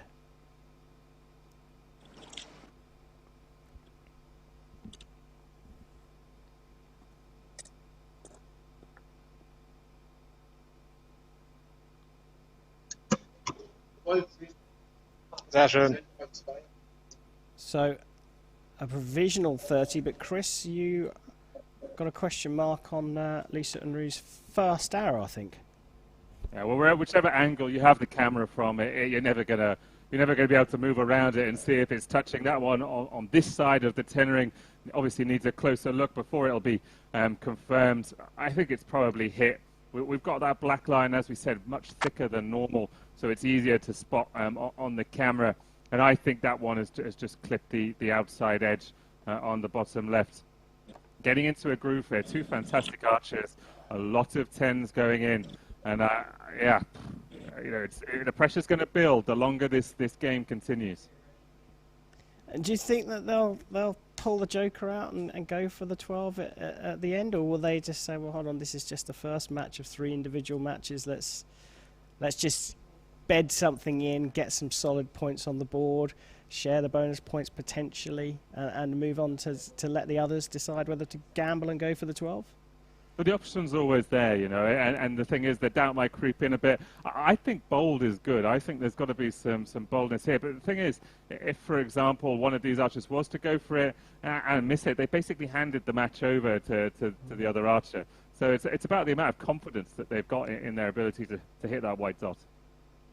Well, all will play out right before your very eyes. It's time for end number 3.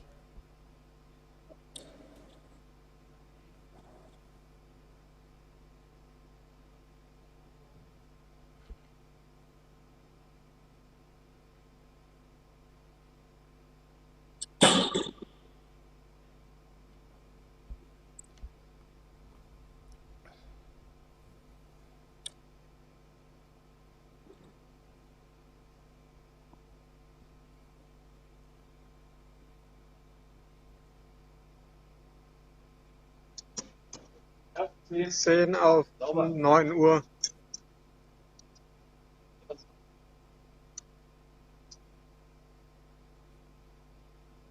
9 o'clock. This is the German spotter. Sounds like Felix Wieser.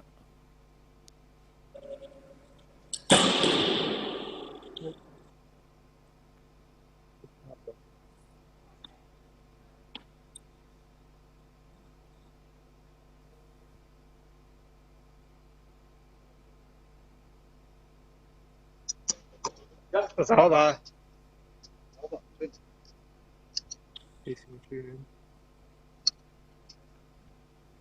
Two exceptionally good shots into that bottom right target for Lisa Unruh.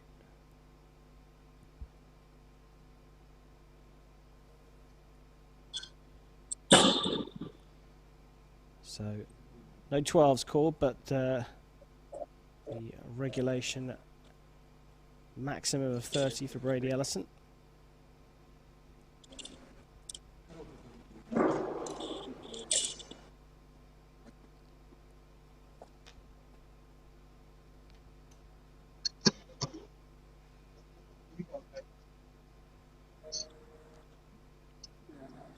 Yeah, I know.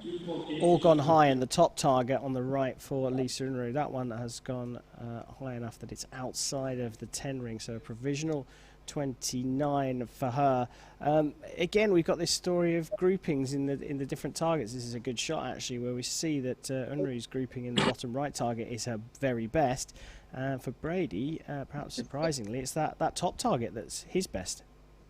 6 straight 10s from Lisa Unruh before pushing that one just a little bit too high, but the signs were there through the first 2 ends, weren't they?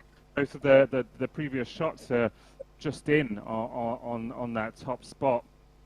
Small margins making the difference, but that really changes the dynamic heading into this final end of this first individual match, because Unruh is now trailing by a single point. Yeah, very much so. So all square through the first 2. At the halfway stage, there was nothing between them, and both teams having dropped just a single point. But Unruh conceding 1 point to Ellison's perfect 30. So is it going to force Unruh out into bringing the 12 spot out for the first time in this semi-final?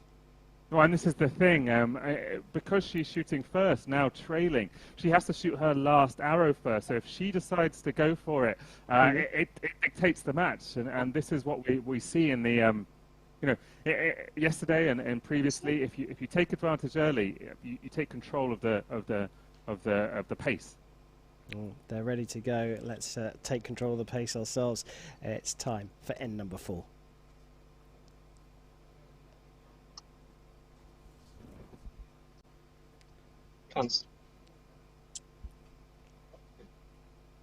So Unruh trailing, shoots first in the final end, 1 point behind.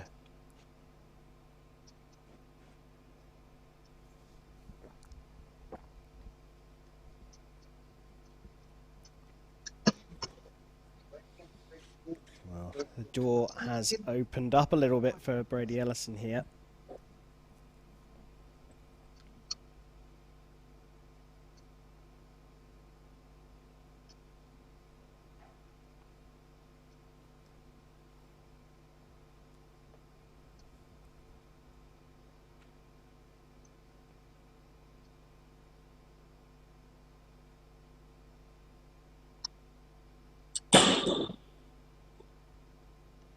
Now that one looks like there's just a bit of breathing space between the arrow and the 10 ring, so I think Ellison's shot a 9 here.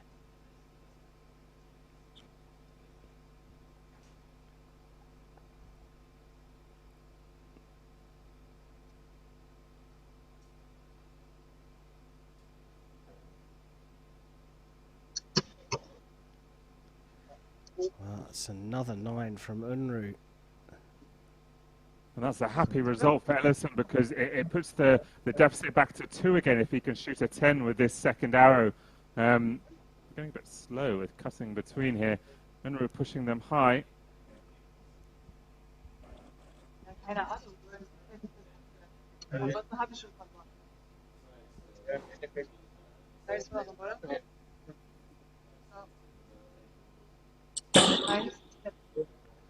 Well, that is a 10, and that does indeed increase the lead to 2 points. So, Lisa Unruh 106 to 108. She hasn't really got a choice here. I expect to see her raise her hand. And she has indeed raised her hand. She's going for the 12. If she hits it, Ellison can still tie with a 10 in his final arrow. Let's go. 1 point. You guys want a C-sharp one or you got one? But she hasn't. She's gone high, played the percentages and hit the 8 ring. So a big opportunity here for bonus points for Lancaster with Brady's last shot. Doesn't need to risk the 12, so he's just going for the centre target.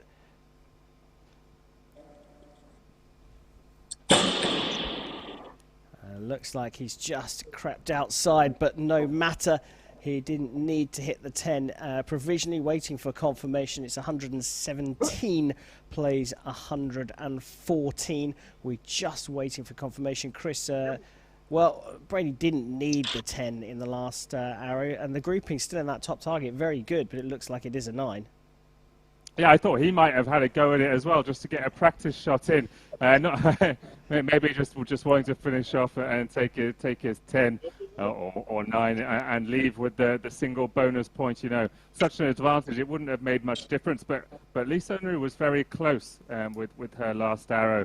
She was pushing high on all those 3 last shots, and that was happening on the first target. She'll need to make a little adjustment. She'll need to address that before we get to the team match.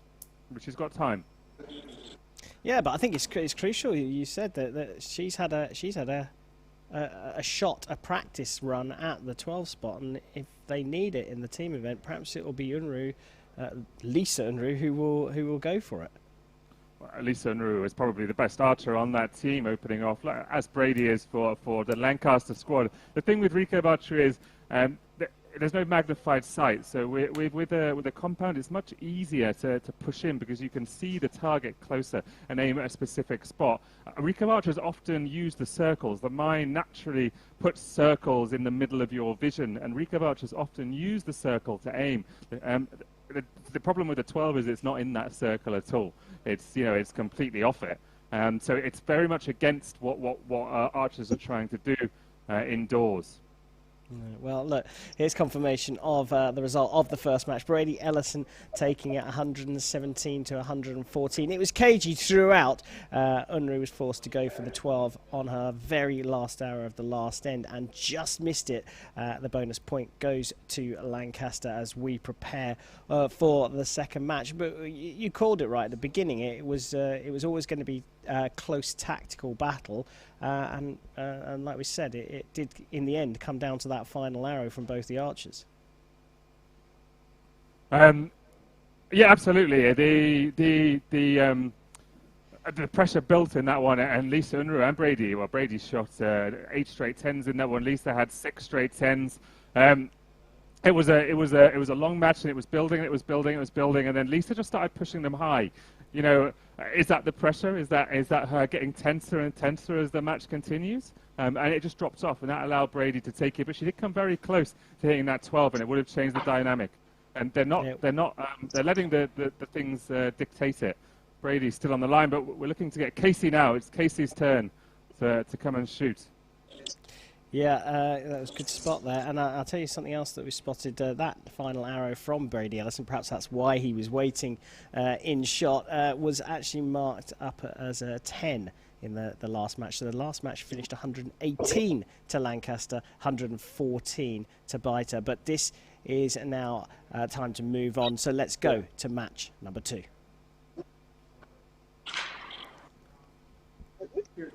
We'll tell you when to shoot. So Casey Calfold there, shooting for Lancaster Archery.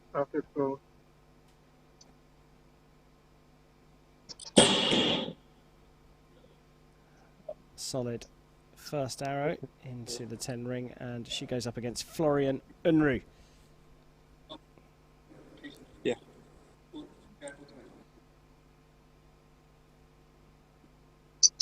You want to wait till it cuts to her shooting? Yeah. Good first sighters from both of these two. Yep.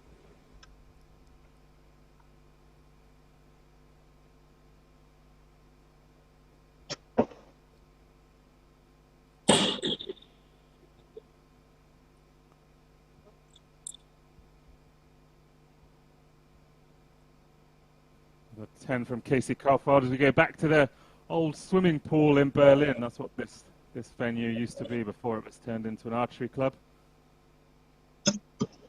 Yes. Florian Unruh, my mistake, I'm not very good with names today, just goes a little bit high.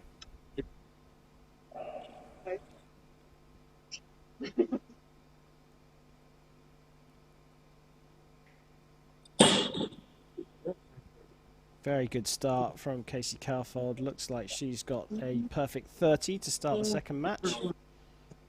Center left, left. Yeah, you can get it.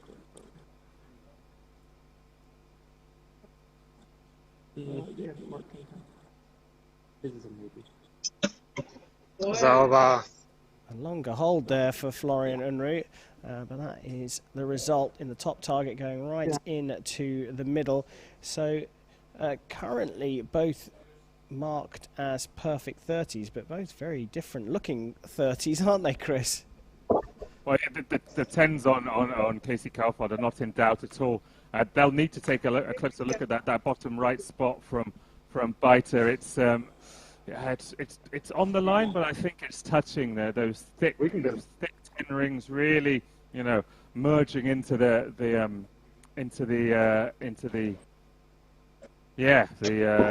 darkness of the arrow. But they are taking an even closer look at that line cutter. Remember, it only needs to touch the line to take the higher value. Yeah, the shadow's playing little tricks there, and it's not actually just the shadow from the arrow in the target. It's the one from the top as well that's just slightly distracting. It plays tricks on your eyes. We saw the photo being taken of it and being sent to Mission Control in Lausanne. Chris, have you had sight of that arrow yet? Yeah, and it's been confirmed as a 10. 2 excellent 30s to open this up. Casey Kaufhold, very impressive youngest archer in these two teams, but she's already proven she can hang with the best. Her and Brady qualified a place to the Tokyo Olympics when they won the mixed team event in Lima at the Pan Am Games 2 years ago now. It's nice to say last year, but time hasn't stood still in these strange times. But Florian Unruh, Lisa Unruh, Felix Weiser, all excellent archers in their own right. Even if they're the fourth seeded team in this event, it's tight. Yeah, it certainly is. And you're mentioning about the teams and how they got to these places. They're not necessarily individually the best scores through the previous tournaments, but when they pull all their rankings together, that's how these teams have got to this stage. Well, it looks like we're all ready to go in California and in Berlin. It's time for end number 2. Hold on.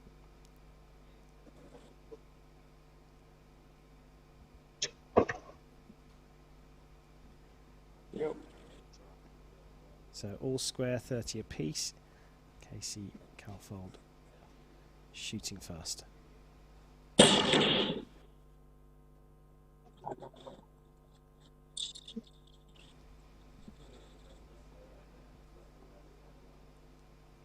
So our first 9 gives Florian Unruh an opportunity.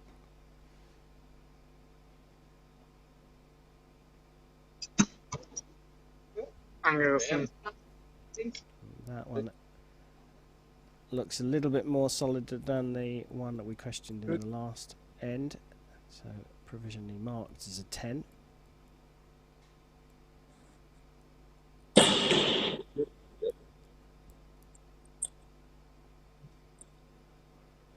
Nice and clean. You're the best shader in the building. So. Nice and easy. Keep things all day long.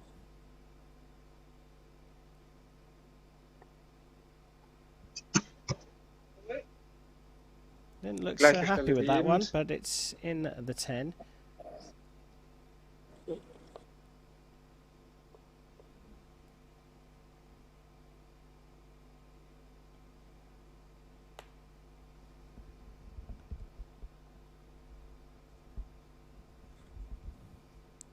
Well, having to redraw here, Casey Kaufhold, that can put you off.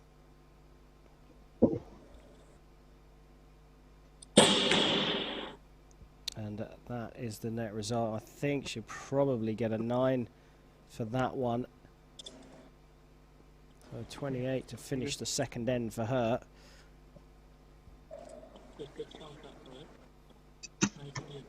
The response is a perfect 30 from Florian Unruh, and what was a level score now subject to confirmation from our officials in Lausanne.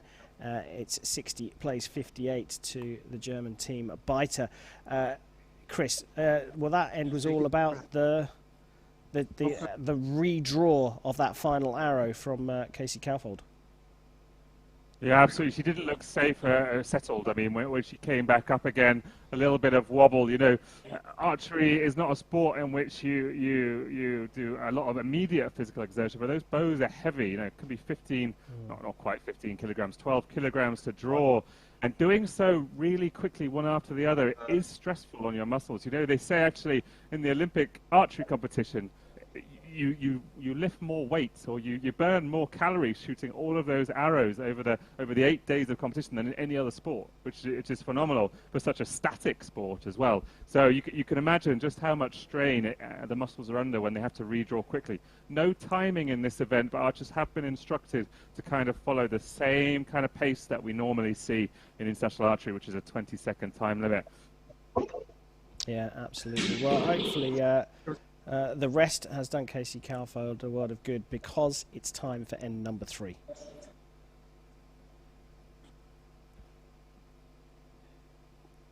So trailing now.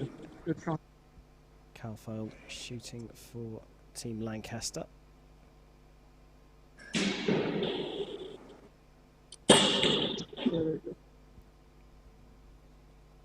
Another one grazing the 10 ring.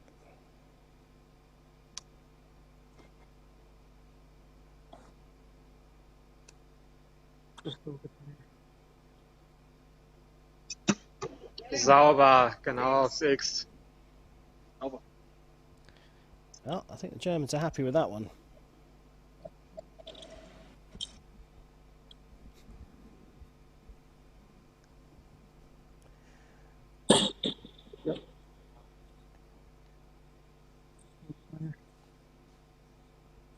Good strong shot of it.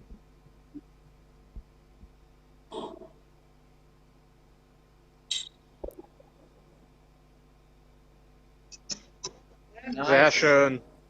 It's 8 in a row for Florian Unruh. Good strong.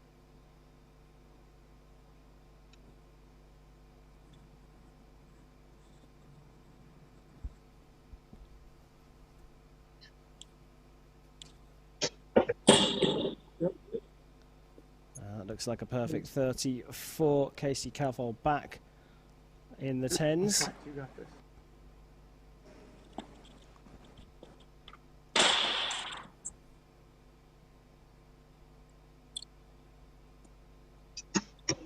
Schön. So that's 9 10s in a row for Florian Unruh, shooting absolutely beautifully. The only difference between the two teams are the 2 9s in the second end for Casey Kaufhold, but Kaufhold right back in the middle, Chris.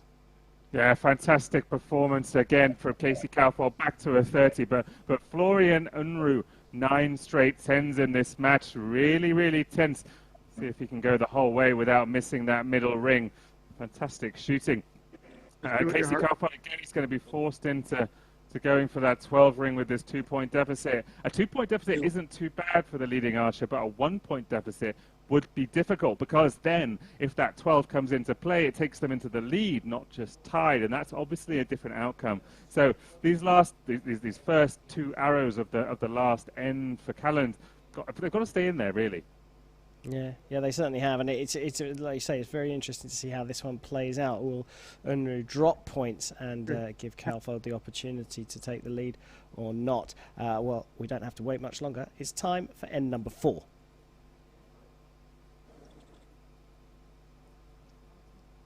So Kaufhold will shoot first again. I fancy that she will stick with the 10s for her first 2 arrows here.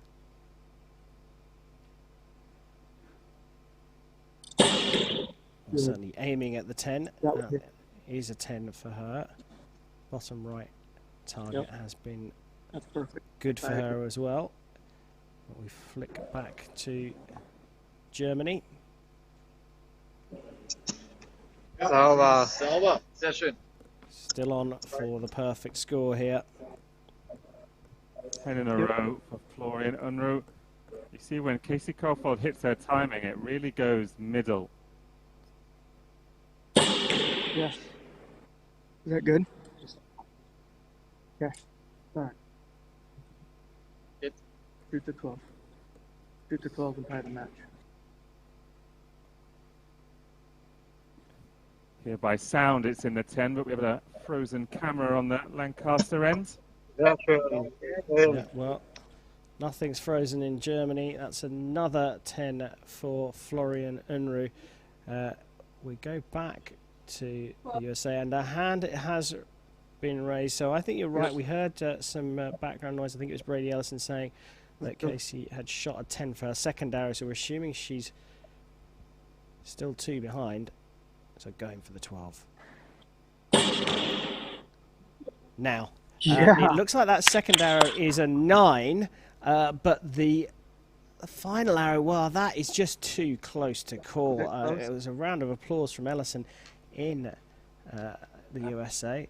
So Unruh doesn't raise his hand. He's going for the 10. It's already out, and he's got it. A perfect score for Florian Unruh. Finishes with 120. Didn't miss the centre of the target once. It was a tremendous comeback from Casey Caulfield, shooting a 10 and a 9 in the first 2 arrows of the final end, and then electing to go for the 12 spot. And at the moment, we're provisionally calling it 12, but I think that might well go to the judge. Chris, what do you think? It'll be checked, of course. I think it might have clipped it, and it's a fantastic result if it has, but it won't matter because that second arrow just edged out by a millimetre. It might have mattered, though. If she's put that 12 and that pressure on Florian Unruh, he still delivered under all of that. 12 straight 10s in this match from Florian, and without a doubt, there's no question. Didn't miss the middle at all.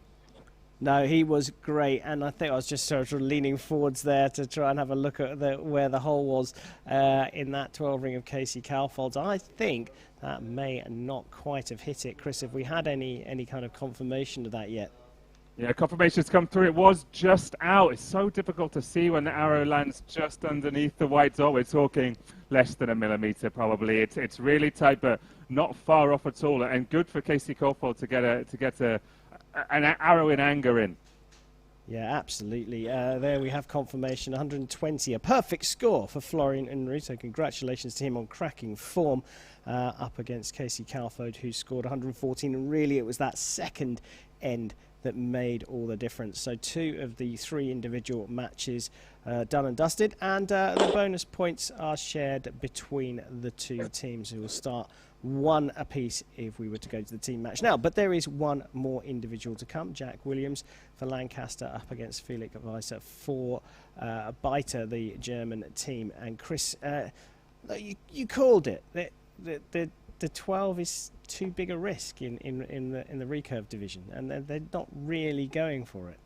Well, it's a combination of too big a risk and the cumulative score. Recurves usually shoot the set system whereby, if you have a dodgy arrow, it's fine, you can move on because the score's reset in the second set and the next set. In this, it's going to live with you for the rest of the match. And you just don't want to take that gamble. No one so far has wanted to take that gamble. Who knows? Maybe these are our gamblers. We'll find out. It's time for match number 3.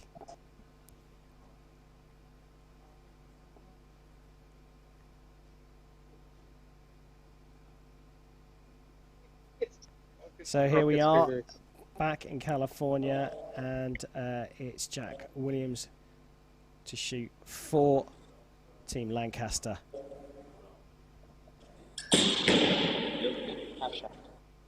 Now, that, to me, Chris, looks like a fatter shaft on that arrow as we flick over to Felix Weiser. Yeah, I think, interestingly, the 2 archers with the fat shafts have been matched up against one another. Felix Weiser also shooting a chubby arrow. Sehr schön.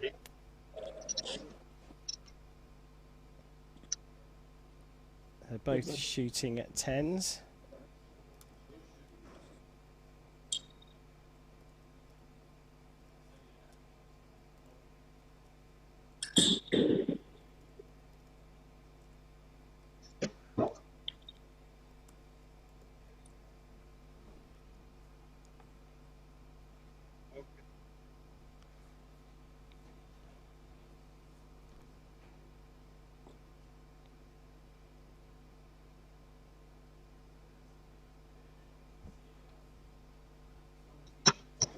Sauber. Beautiful second shot there. Felix Visa, of course, had a little bit of a breakout earlier this season, winning the first remote stage of the Indoor Archery World Series with a 5.98.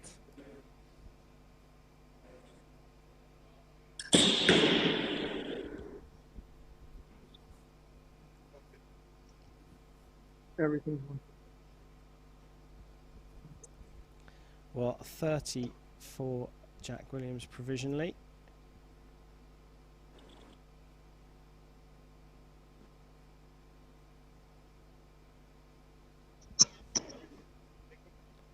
That one's close. That one's very close, and it's another one of those ones where the angle makes it very tricky to call it. Chris, what are your thoughts? Our result scorers, they haven't wanted to gamble on that one. Again, it's very hard when you're below and the arrow lands low to know whether it's been wide enough. We've also got into the rhythm of seeing these thin arrows, and both these archers are using the maximum allowed 9.3 millimeter diameter shafts. Although one's carbon, I think one's aluminium, one's black, one's silver. Our scorers will get a photo of that top arrow from the top and see if it's been if it hits the line. Yeah, I'm just taking a look out the right side of my eye. I think so. I think it's hit. Yeah, I think it has as well. It's very, very close, but like you say, it's particularly deceptive it being in that top ring, and there you can see as it comes out, the 10 ring, the fatter 10 ring is just slightly being clipped, and we have in fact got confirmation that that is a perfect 30 for the pair of them. Jack Williams and Felix Visa all tied at 30 points each, and no sign of the one we want, the 12 ring, being shot at. Do you really think that these two might gamble a little bit later on to get the bonus point, or are we going to save that all for the team match? No, I don't think they'll be gambling. I think they'll see how far this goes and how many 10s they can shoot. But the thing is, both are shooting fat arrows, and if you strategize where you're aiming, maybe there's less risk with the fat shafts. Yeah, I think you're right. Well, it's time for end number 2.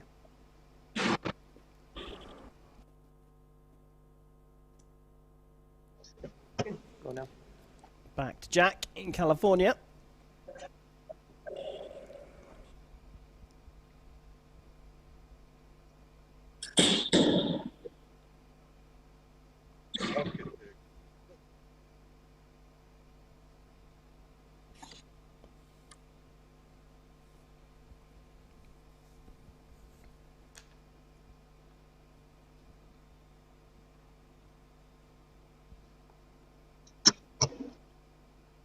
Well, it's gone well out.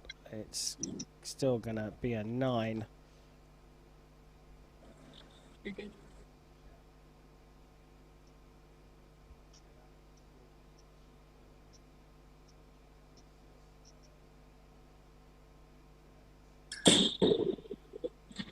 And you saw on that previous shot from Visa, his front hand just didn't come off with the same, sorry, his draw hand didn't come off with the same cleanliness as his other arrows. It was almost a little bit weak, and that's why it crept low and right.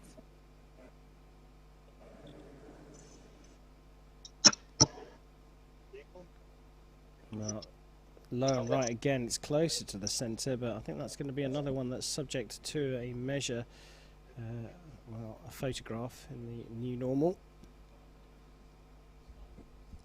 Provisionally marked as a 9 for Visa, but Jack Williams on for another perfect 30. And he's pulled it to the left. Finishes with a 29. As things stand, Visa can only get 28.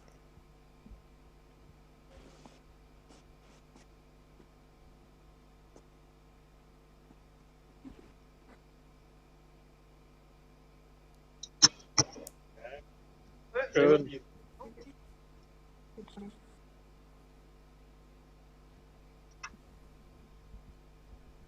So finishes with a 28 by the looks of things, and a 2-point deficit could have been gained, but it was a 9 from Jack Williams in his last arrow, so provisionally it's just a 1-point lead for Lancaster Archery Supply and Jack Williams in this third individual match. A couple of stray arrows there from the German. Yeah, and like I said, that first arrow just looked like he lost his tension, his stability on the back end, and it just leaked out low and right.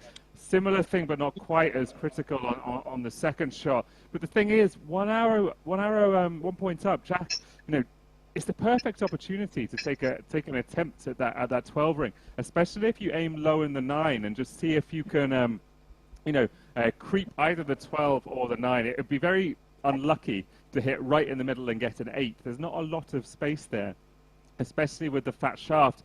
And when you're a point up, and you miss and you grab a 9, you just level again. You haven't risked all that much, and I think this kind of aggressiveness is what could set something apart. Nobody's been aggressive so far on this 12 ring today. And do you think it's a deliberate move from the teams to give Visa and Williams the fatter arrows, specifically for the purposes of shooting the 12? Specifically for the purposes and third in the rotation. It could all be there. Having another good look at that second shot from Visa there, because it's potentially a little closer than we thought it was. I'm not sure if it's going to be given. It's a really, really tight one there. It looks like it will be.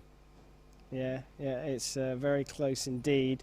And it does actually look like it has been given, like you say. So 29 plays 29 for the two archers, Williams and Visa. And that means that they're all square still. So there is no difference between them, 59 apiece as we go into end number 3.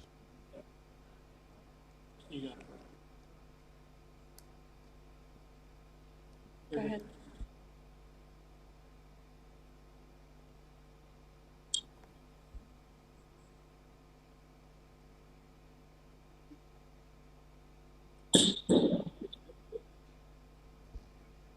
A very solid grouping in the bottom left target.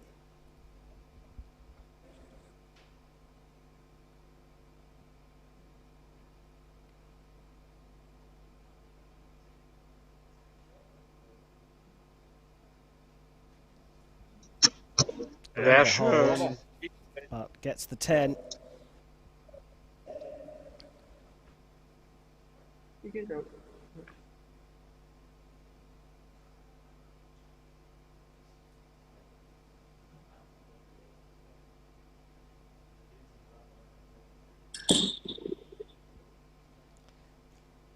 I think Jack Williams has hit the same spot on that bottom right target 3 times in a row. Very, very consistent. A little high and left, but still in the 10 ring.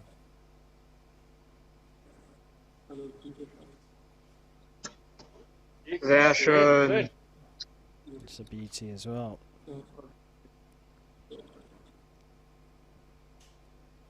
Good.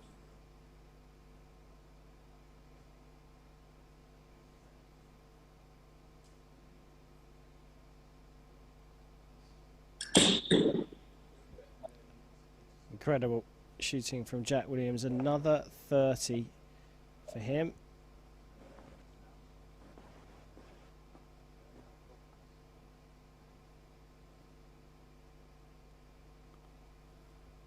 So you shoot it on the first now.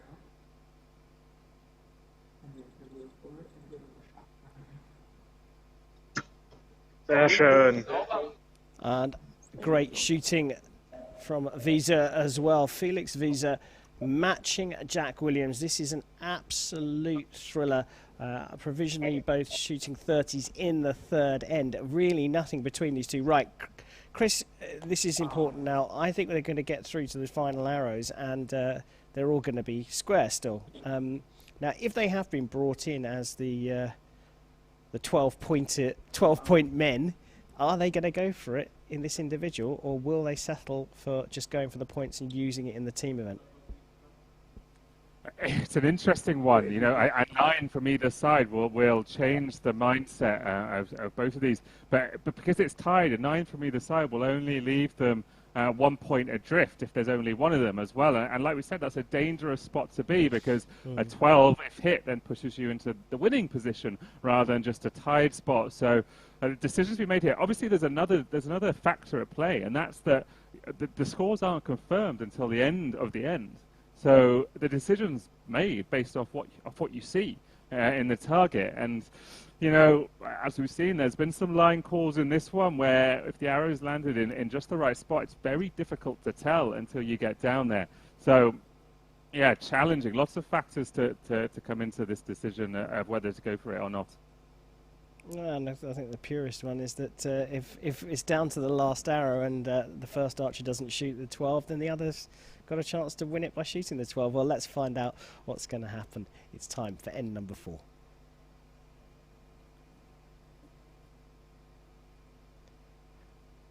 I'm really intrigued to see who might pull out the 12-pointer here. Jack Williams will shoot first. We're not expecting it in the first 2 arrows from these archers. Solid again into the 10 ring.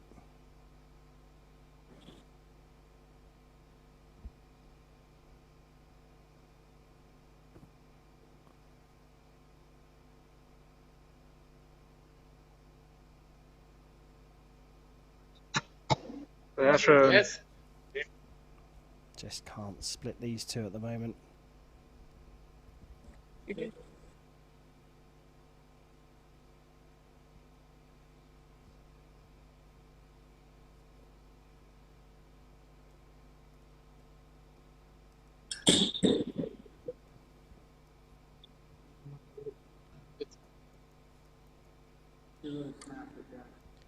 Well, spot his bottom right target there, but still in the 10.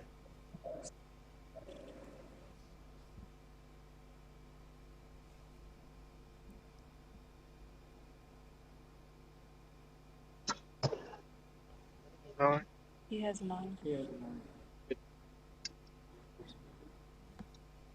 So before this, you could hear Brady suggest to Jack that he should go for the 12, I think, in the background. Now there's a decision to make.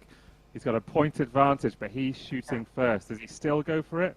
He is going to go for it. So they are definitely the 12-point men in these teams, I think. But certainly Jack Williams has been put in that position. He went for it. He went high. So that is an 8, I believe, but he's missed the 12. So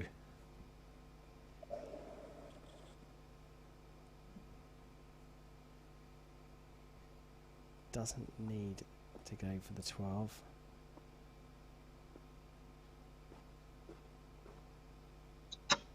These are the points, and he's got the 10, and so that provisionally has secured another bonus point for Biter, the German team, which will put them at 2-1 up going into the team match. We have to, of course, wait for the confirmation of those scores. But Chris, I think we've seen the team that are going to be bowled, and we've got confirmation that Jack Williams is the man who's going to be put in the position of shooting for the 12.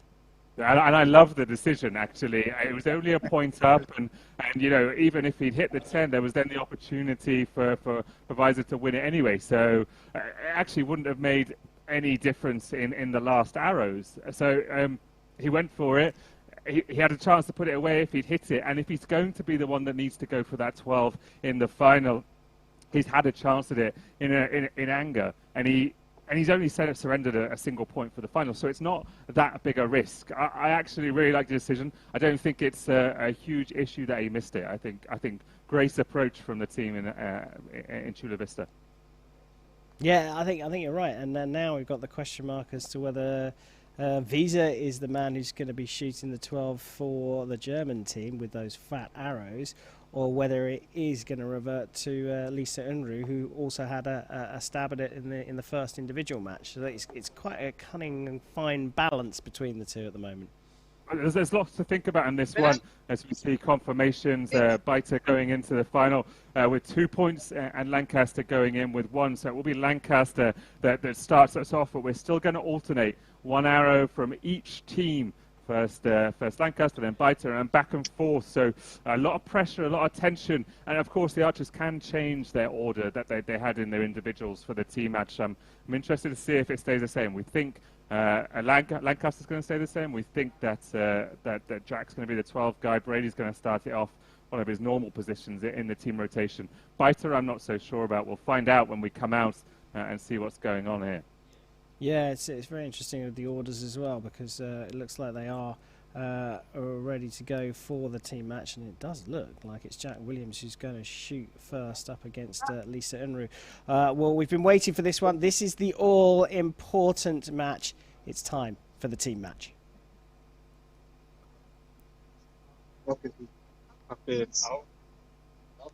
Well, we are in Chula Vista in California here with Lancaster. The team led out by Brady Ellison.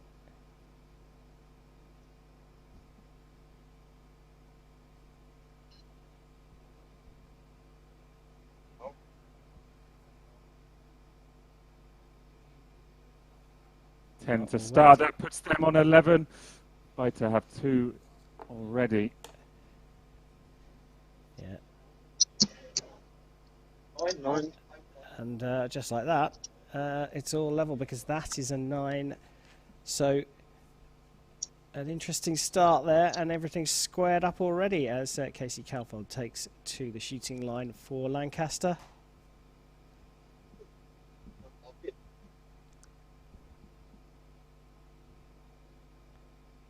Lovely shooting there from her, right in the centre of the target.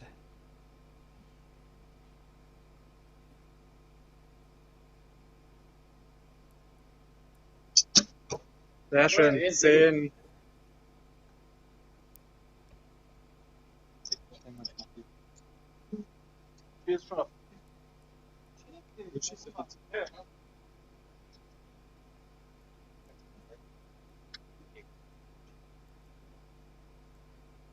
Beautiful stuff from the team in the USA. A perfect 30. So coming in a point down, they will be at least level after the first end of this all-important team match.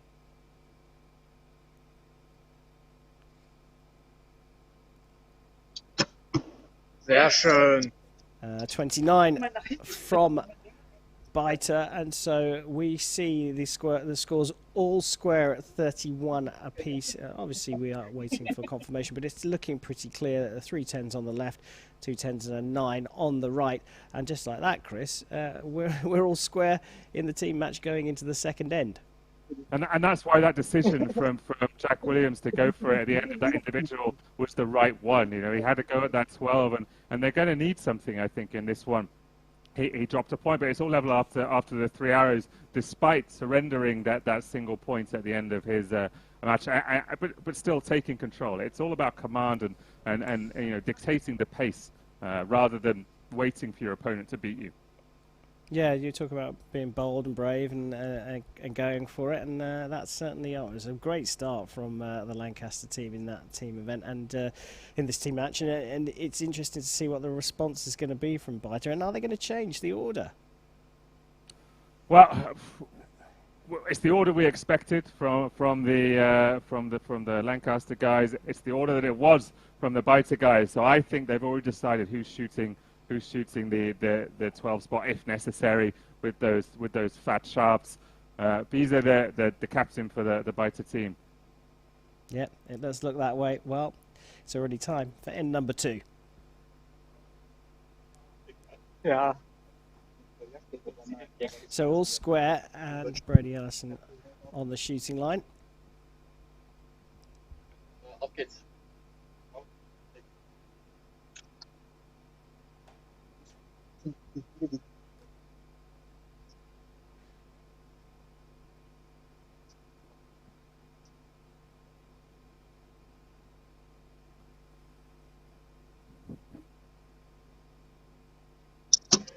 Sehr schön. Sehr schön. So just made a little correction there, Lisa Unruh, and just like that, right in the centre of the target.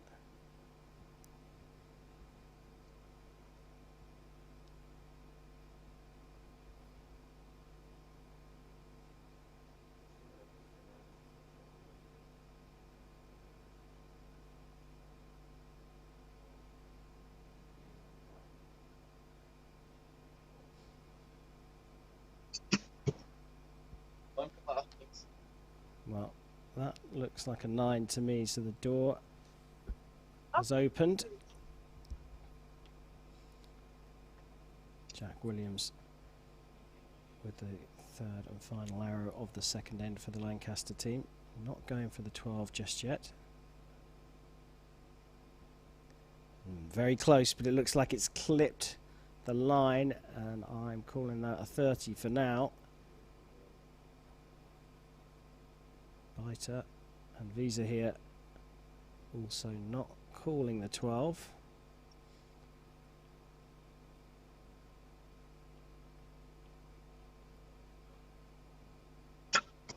Sehr schön. Let's hit the 10 again, another line cutter, but it looks like a 29 to me for the German team, and that means that they are trailing now by a single point. We see there 61 to 60. We wait just for confirmation of the line cutters, but it does look, Chris, like a perfect score for the American team. Yeah, absolutely. Just a millimeter out to the edge for Florian Unruh. All the difference. Perfect height, but he just nicked it to the side. It could be anything, you know. It's not necessarily a bad shot. Might just not have been on the middle. Might have just not executed as cleanly. But it's really starting to put them in a hole. 1 point behind after 6 hours of this 12-hour final. But again, a point is a really weird amount because it's super risky. Yeah, it really is, and then it's how long they then defer the risk of going for the 12. The way it looks and feels to me is they won't take the risk in this third end. They'll leave it till the very end. Do you agree? Yes, and that's the harder it gets, I think. The longer we go, the harder it takes. Okay, sure, Jack Williams missed his attempt at the 8. So did Casey Kalpop, but they were very close. Casey Kalpop was exceptionally close. And in the previous match, we saw it be hit repeatedly when necessary. So these archers are good enough to get it. And if they're strategic and tactical, and powerful enough when they deliver their arrows, I don't think they'll have too much of a problem. It's just confidence. It certainly is. Well, let's go straight to end number 3.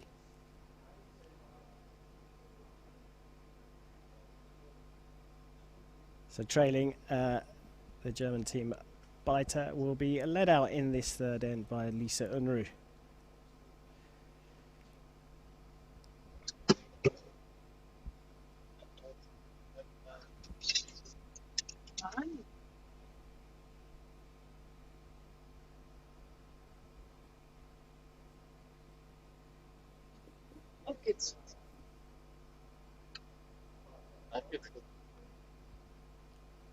Pulling a left there, not taking advantage of the opportunity that presented itself.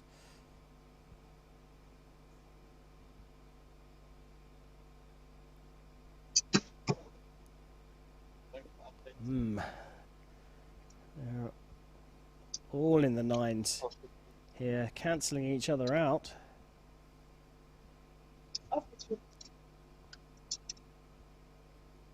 Florian Unruh was so good in his individual match, didn't miss the 10 at all. That one's close as well. Yeah, he has dropped 2, and that one's close as well. It's called a 10 provisionally. No call for the 12 spot here from Visa.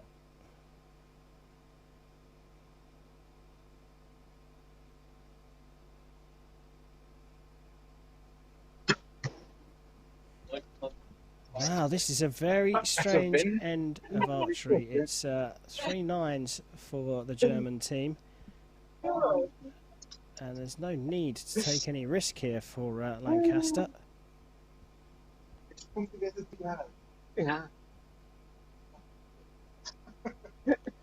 And that's, well, it looks like they're all aiming for the 9 here. I think that might just have clipped the 10 ring, but I think that's another one that's going to go to the scoring judge for confirmation. Chris, your feelings on what is a very peculiar third end of this team match? Well, those first 2 arrows from the Biter team, left of the 10, right of the 10, by not much at all, really, really unlucky more than anything. And actually, just look at Unruh's spot. I mean Florian Unruh on the bottom right.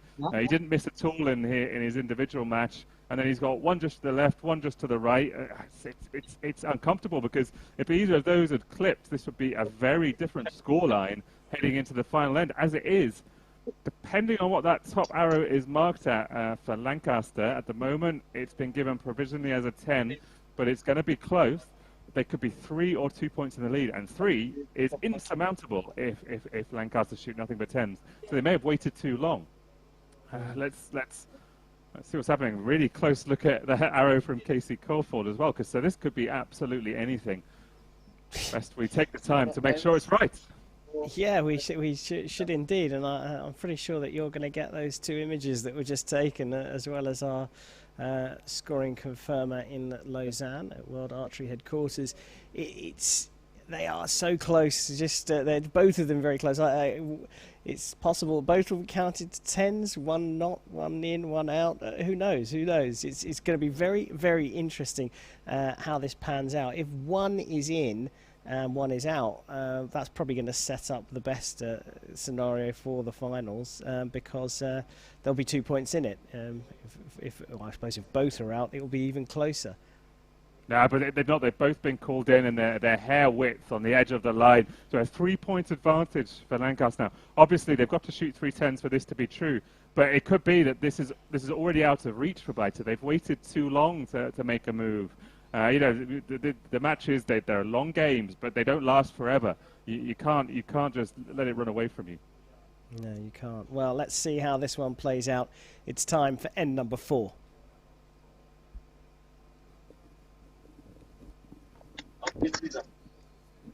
So Lisa Unruh has just got to treat this like any other match and shoot for the center of the target.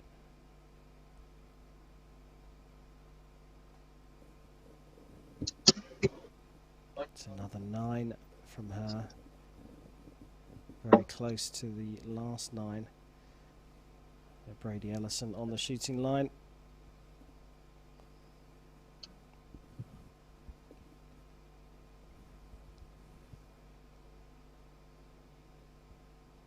And that's a 9 from him. So parity restored. But there are just 2 arrows left. Florian Unruh on the shooting line for Team Beiter. He's in the middle of the target.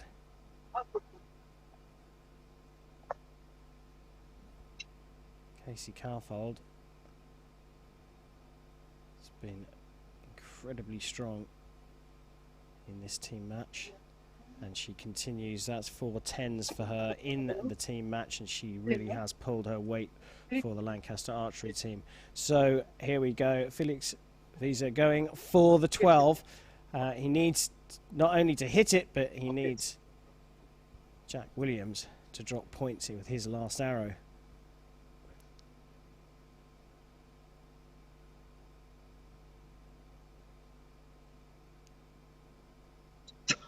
Long hold, and that's gone left, and that is just a 7. So 113. Williams doesn't need to go for the 12. He just needs to hit the target here, and Team Lancaster are through to the final. And another one that's clipping the line. It doesn't really matter whether it's a 9 or a 10. The Lancaster team have taken this semi-final, and it was really down to a very peculiar and very strange third end. Chris, you said it. They just waited too long, the Germans, and things fell apart for them in that third end. Really unfortunate with those 9s on the left and the right, and just out on the bottom 2 for both of the Unruhs. Pretty tough for sure. But Visa had to go. For that 12 with his last arrow. If he'd hit it, it would have been a very different dynamic. But I'd imagine the sigh of relief was as Jack Williams shot that last saw that last arrow land from the German team, because he knew he didn't have to go for it. He knew he could just shoot the 10, and that would be enough for the win as long as he hit. Yeah, and it sets them up nicely for the final. Not an easy win, but one where they didn't have to bring in the 12 ring too much to win it. So they've made it through to the finals, but very peculiar third end. But great shooting, and amazing to have two teams on different continents shooting in the semi-finals of this Indoor World Series Teams Finals. An incredible setup from both World Archery, the TV guys, and of course the archers themselves, because this is no mean feat, is it? Absolutely, lots of stuff going on, lots of cameras, and the fact is they're acting as cameramen and audio guys. Normally there's people to do that kind of job, and then trying to focus on the archery as well. Really entertained. It's such a shame for Biter that really fell apart in the second and third ends, because they had that advantage, two bonus points to one going into the final. It just kind of edged away from them. The time ran out. We haven't seen that aggression apart from Jack Williams, who went for it, missed it. It's a hard thing to hit, that little 12, but it could really define the outcome of this match. And you don't want to let it be defined by the other team. And I think that's a dangerous game to play in this one. Yeah, you said about being bold and going for it, and it looks like we've got two very interesting teams lined up for the finals. Now, I wonder if we are going to get a chance to speak to the guys. I think they've had some sound issues in Chula Vista. I think that maybe they've perhaps even muted their own microphone, so hopefully they can hear me mentioning that, and they'll turn their microphones on so we can have a chat with the winning team as we look ahead. Well, here we are at the venue. I can see Brady in shot. There's a bow there as well, belonging to someone.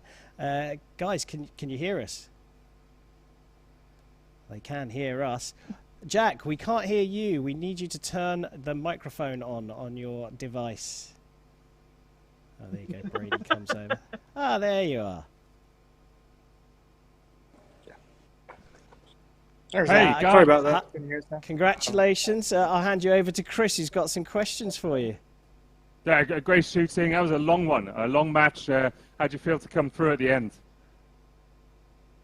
I felt pretty good on that last shot. And I think as a team we were all rolling good, so we're ready on it. And I think too, like, it's interesting, like with this 12 ring, it's shooting it now with the cumulative score versus the knockdown lockout where it was the set systems. A cumulative every error matters. Set system, nothing really matters, right? It's just per end. So there's a big difference in when you go for it here. And I'd be willing to bet this final match that there's a little bit more going for it now that everyone's through the semis. Well, hopefully it gets a bit more bold. We want to see some bravery, some risk-taking, but we'll see. We'll look forward to seeing you guys in just over 30 minutes in the final. Congratulations again. All right. Congratulations. Yeah, well done to all three. We'll see them a little bit later on today. A very unfortunate third end for the German team was what saw them go out. But as always, Chris, thank you to you. And thanks to all of you at home. We're going to take a very short break. We'll be back for the finals, which will be at 7 p.m. Central European time. Join us then.